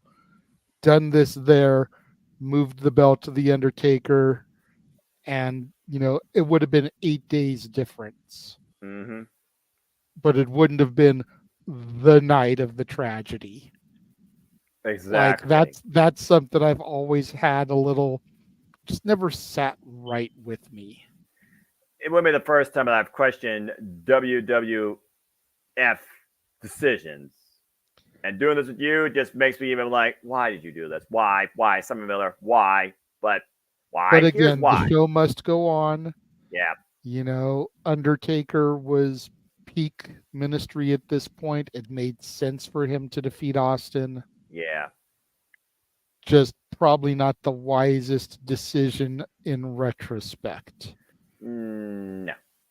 But as Noah pointed out, make sure you guys tune in tomorrow night as we take a look and revisit Raw's Owen. That'll be at 9:00 p.m. Pacific, midnight Eastern time. And then, of course, Saturday, King of the Ring. I believe our coverage for that is kicking off at 9 a.m. Pacific, noon Eastern. And then Double or Nothing on Sunday. I believe coverage for that is kicking off at 3 p.m. Pacific, 6 p.m. Eastern. Because, Tony Khan has to load things up currently with 10 matches. That's reasonable. But we've got Rampage tomorrow and Collision on Saturday for him to add another 5 or 6 matches. Damn it. There's going to be some buy-in matches, the pre-show matches, there's going to be a couple more additions. I know. But thankfully, they always come through. They always deliver. But again, we know that this has been a unique, to say the very least, watch-along event, a very somber show to cover. Yeah. But and if any of you guys have issues with us having done this was all my idea. I felt that with it being the 25th anniversary, this was something that needed to be done. It needed to be done. They always say for 9/11, never forget. And Owen Hart and this tragedy is one of those things that I feel kind of say the same thing, never forget what happened, when it happened, where you were when it happened type of tragedy. So we thank everybody that joined us this evening, everybody that tuned in. We thank the 3 of you that super chatted for access to the Discord so that you could watch the event along as we watched it to cover it. There are still 2 spots for Raw's Owen tomorrow. If anybody would like to super chat and claim those. If not, then we'll just leave it the way it is. Noah, thank you for joining me and giving this show your voice as always. And we will just leave it as that. Have a good night, everybody. We will see you guys tomorrow. Have a good night, folks.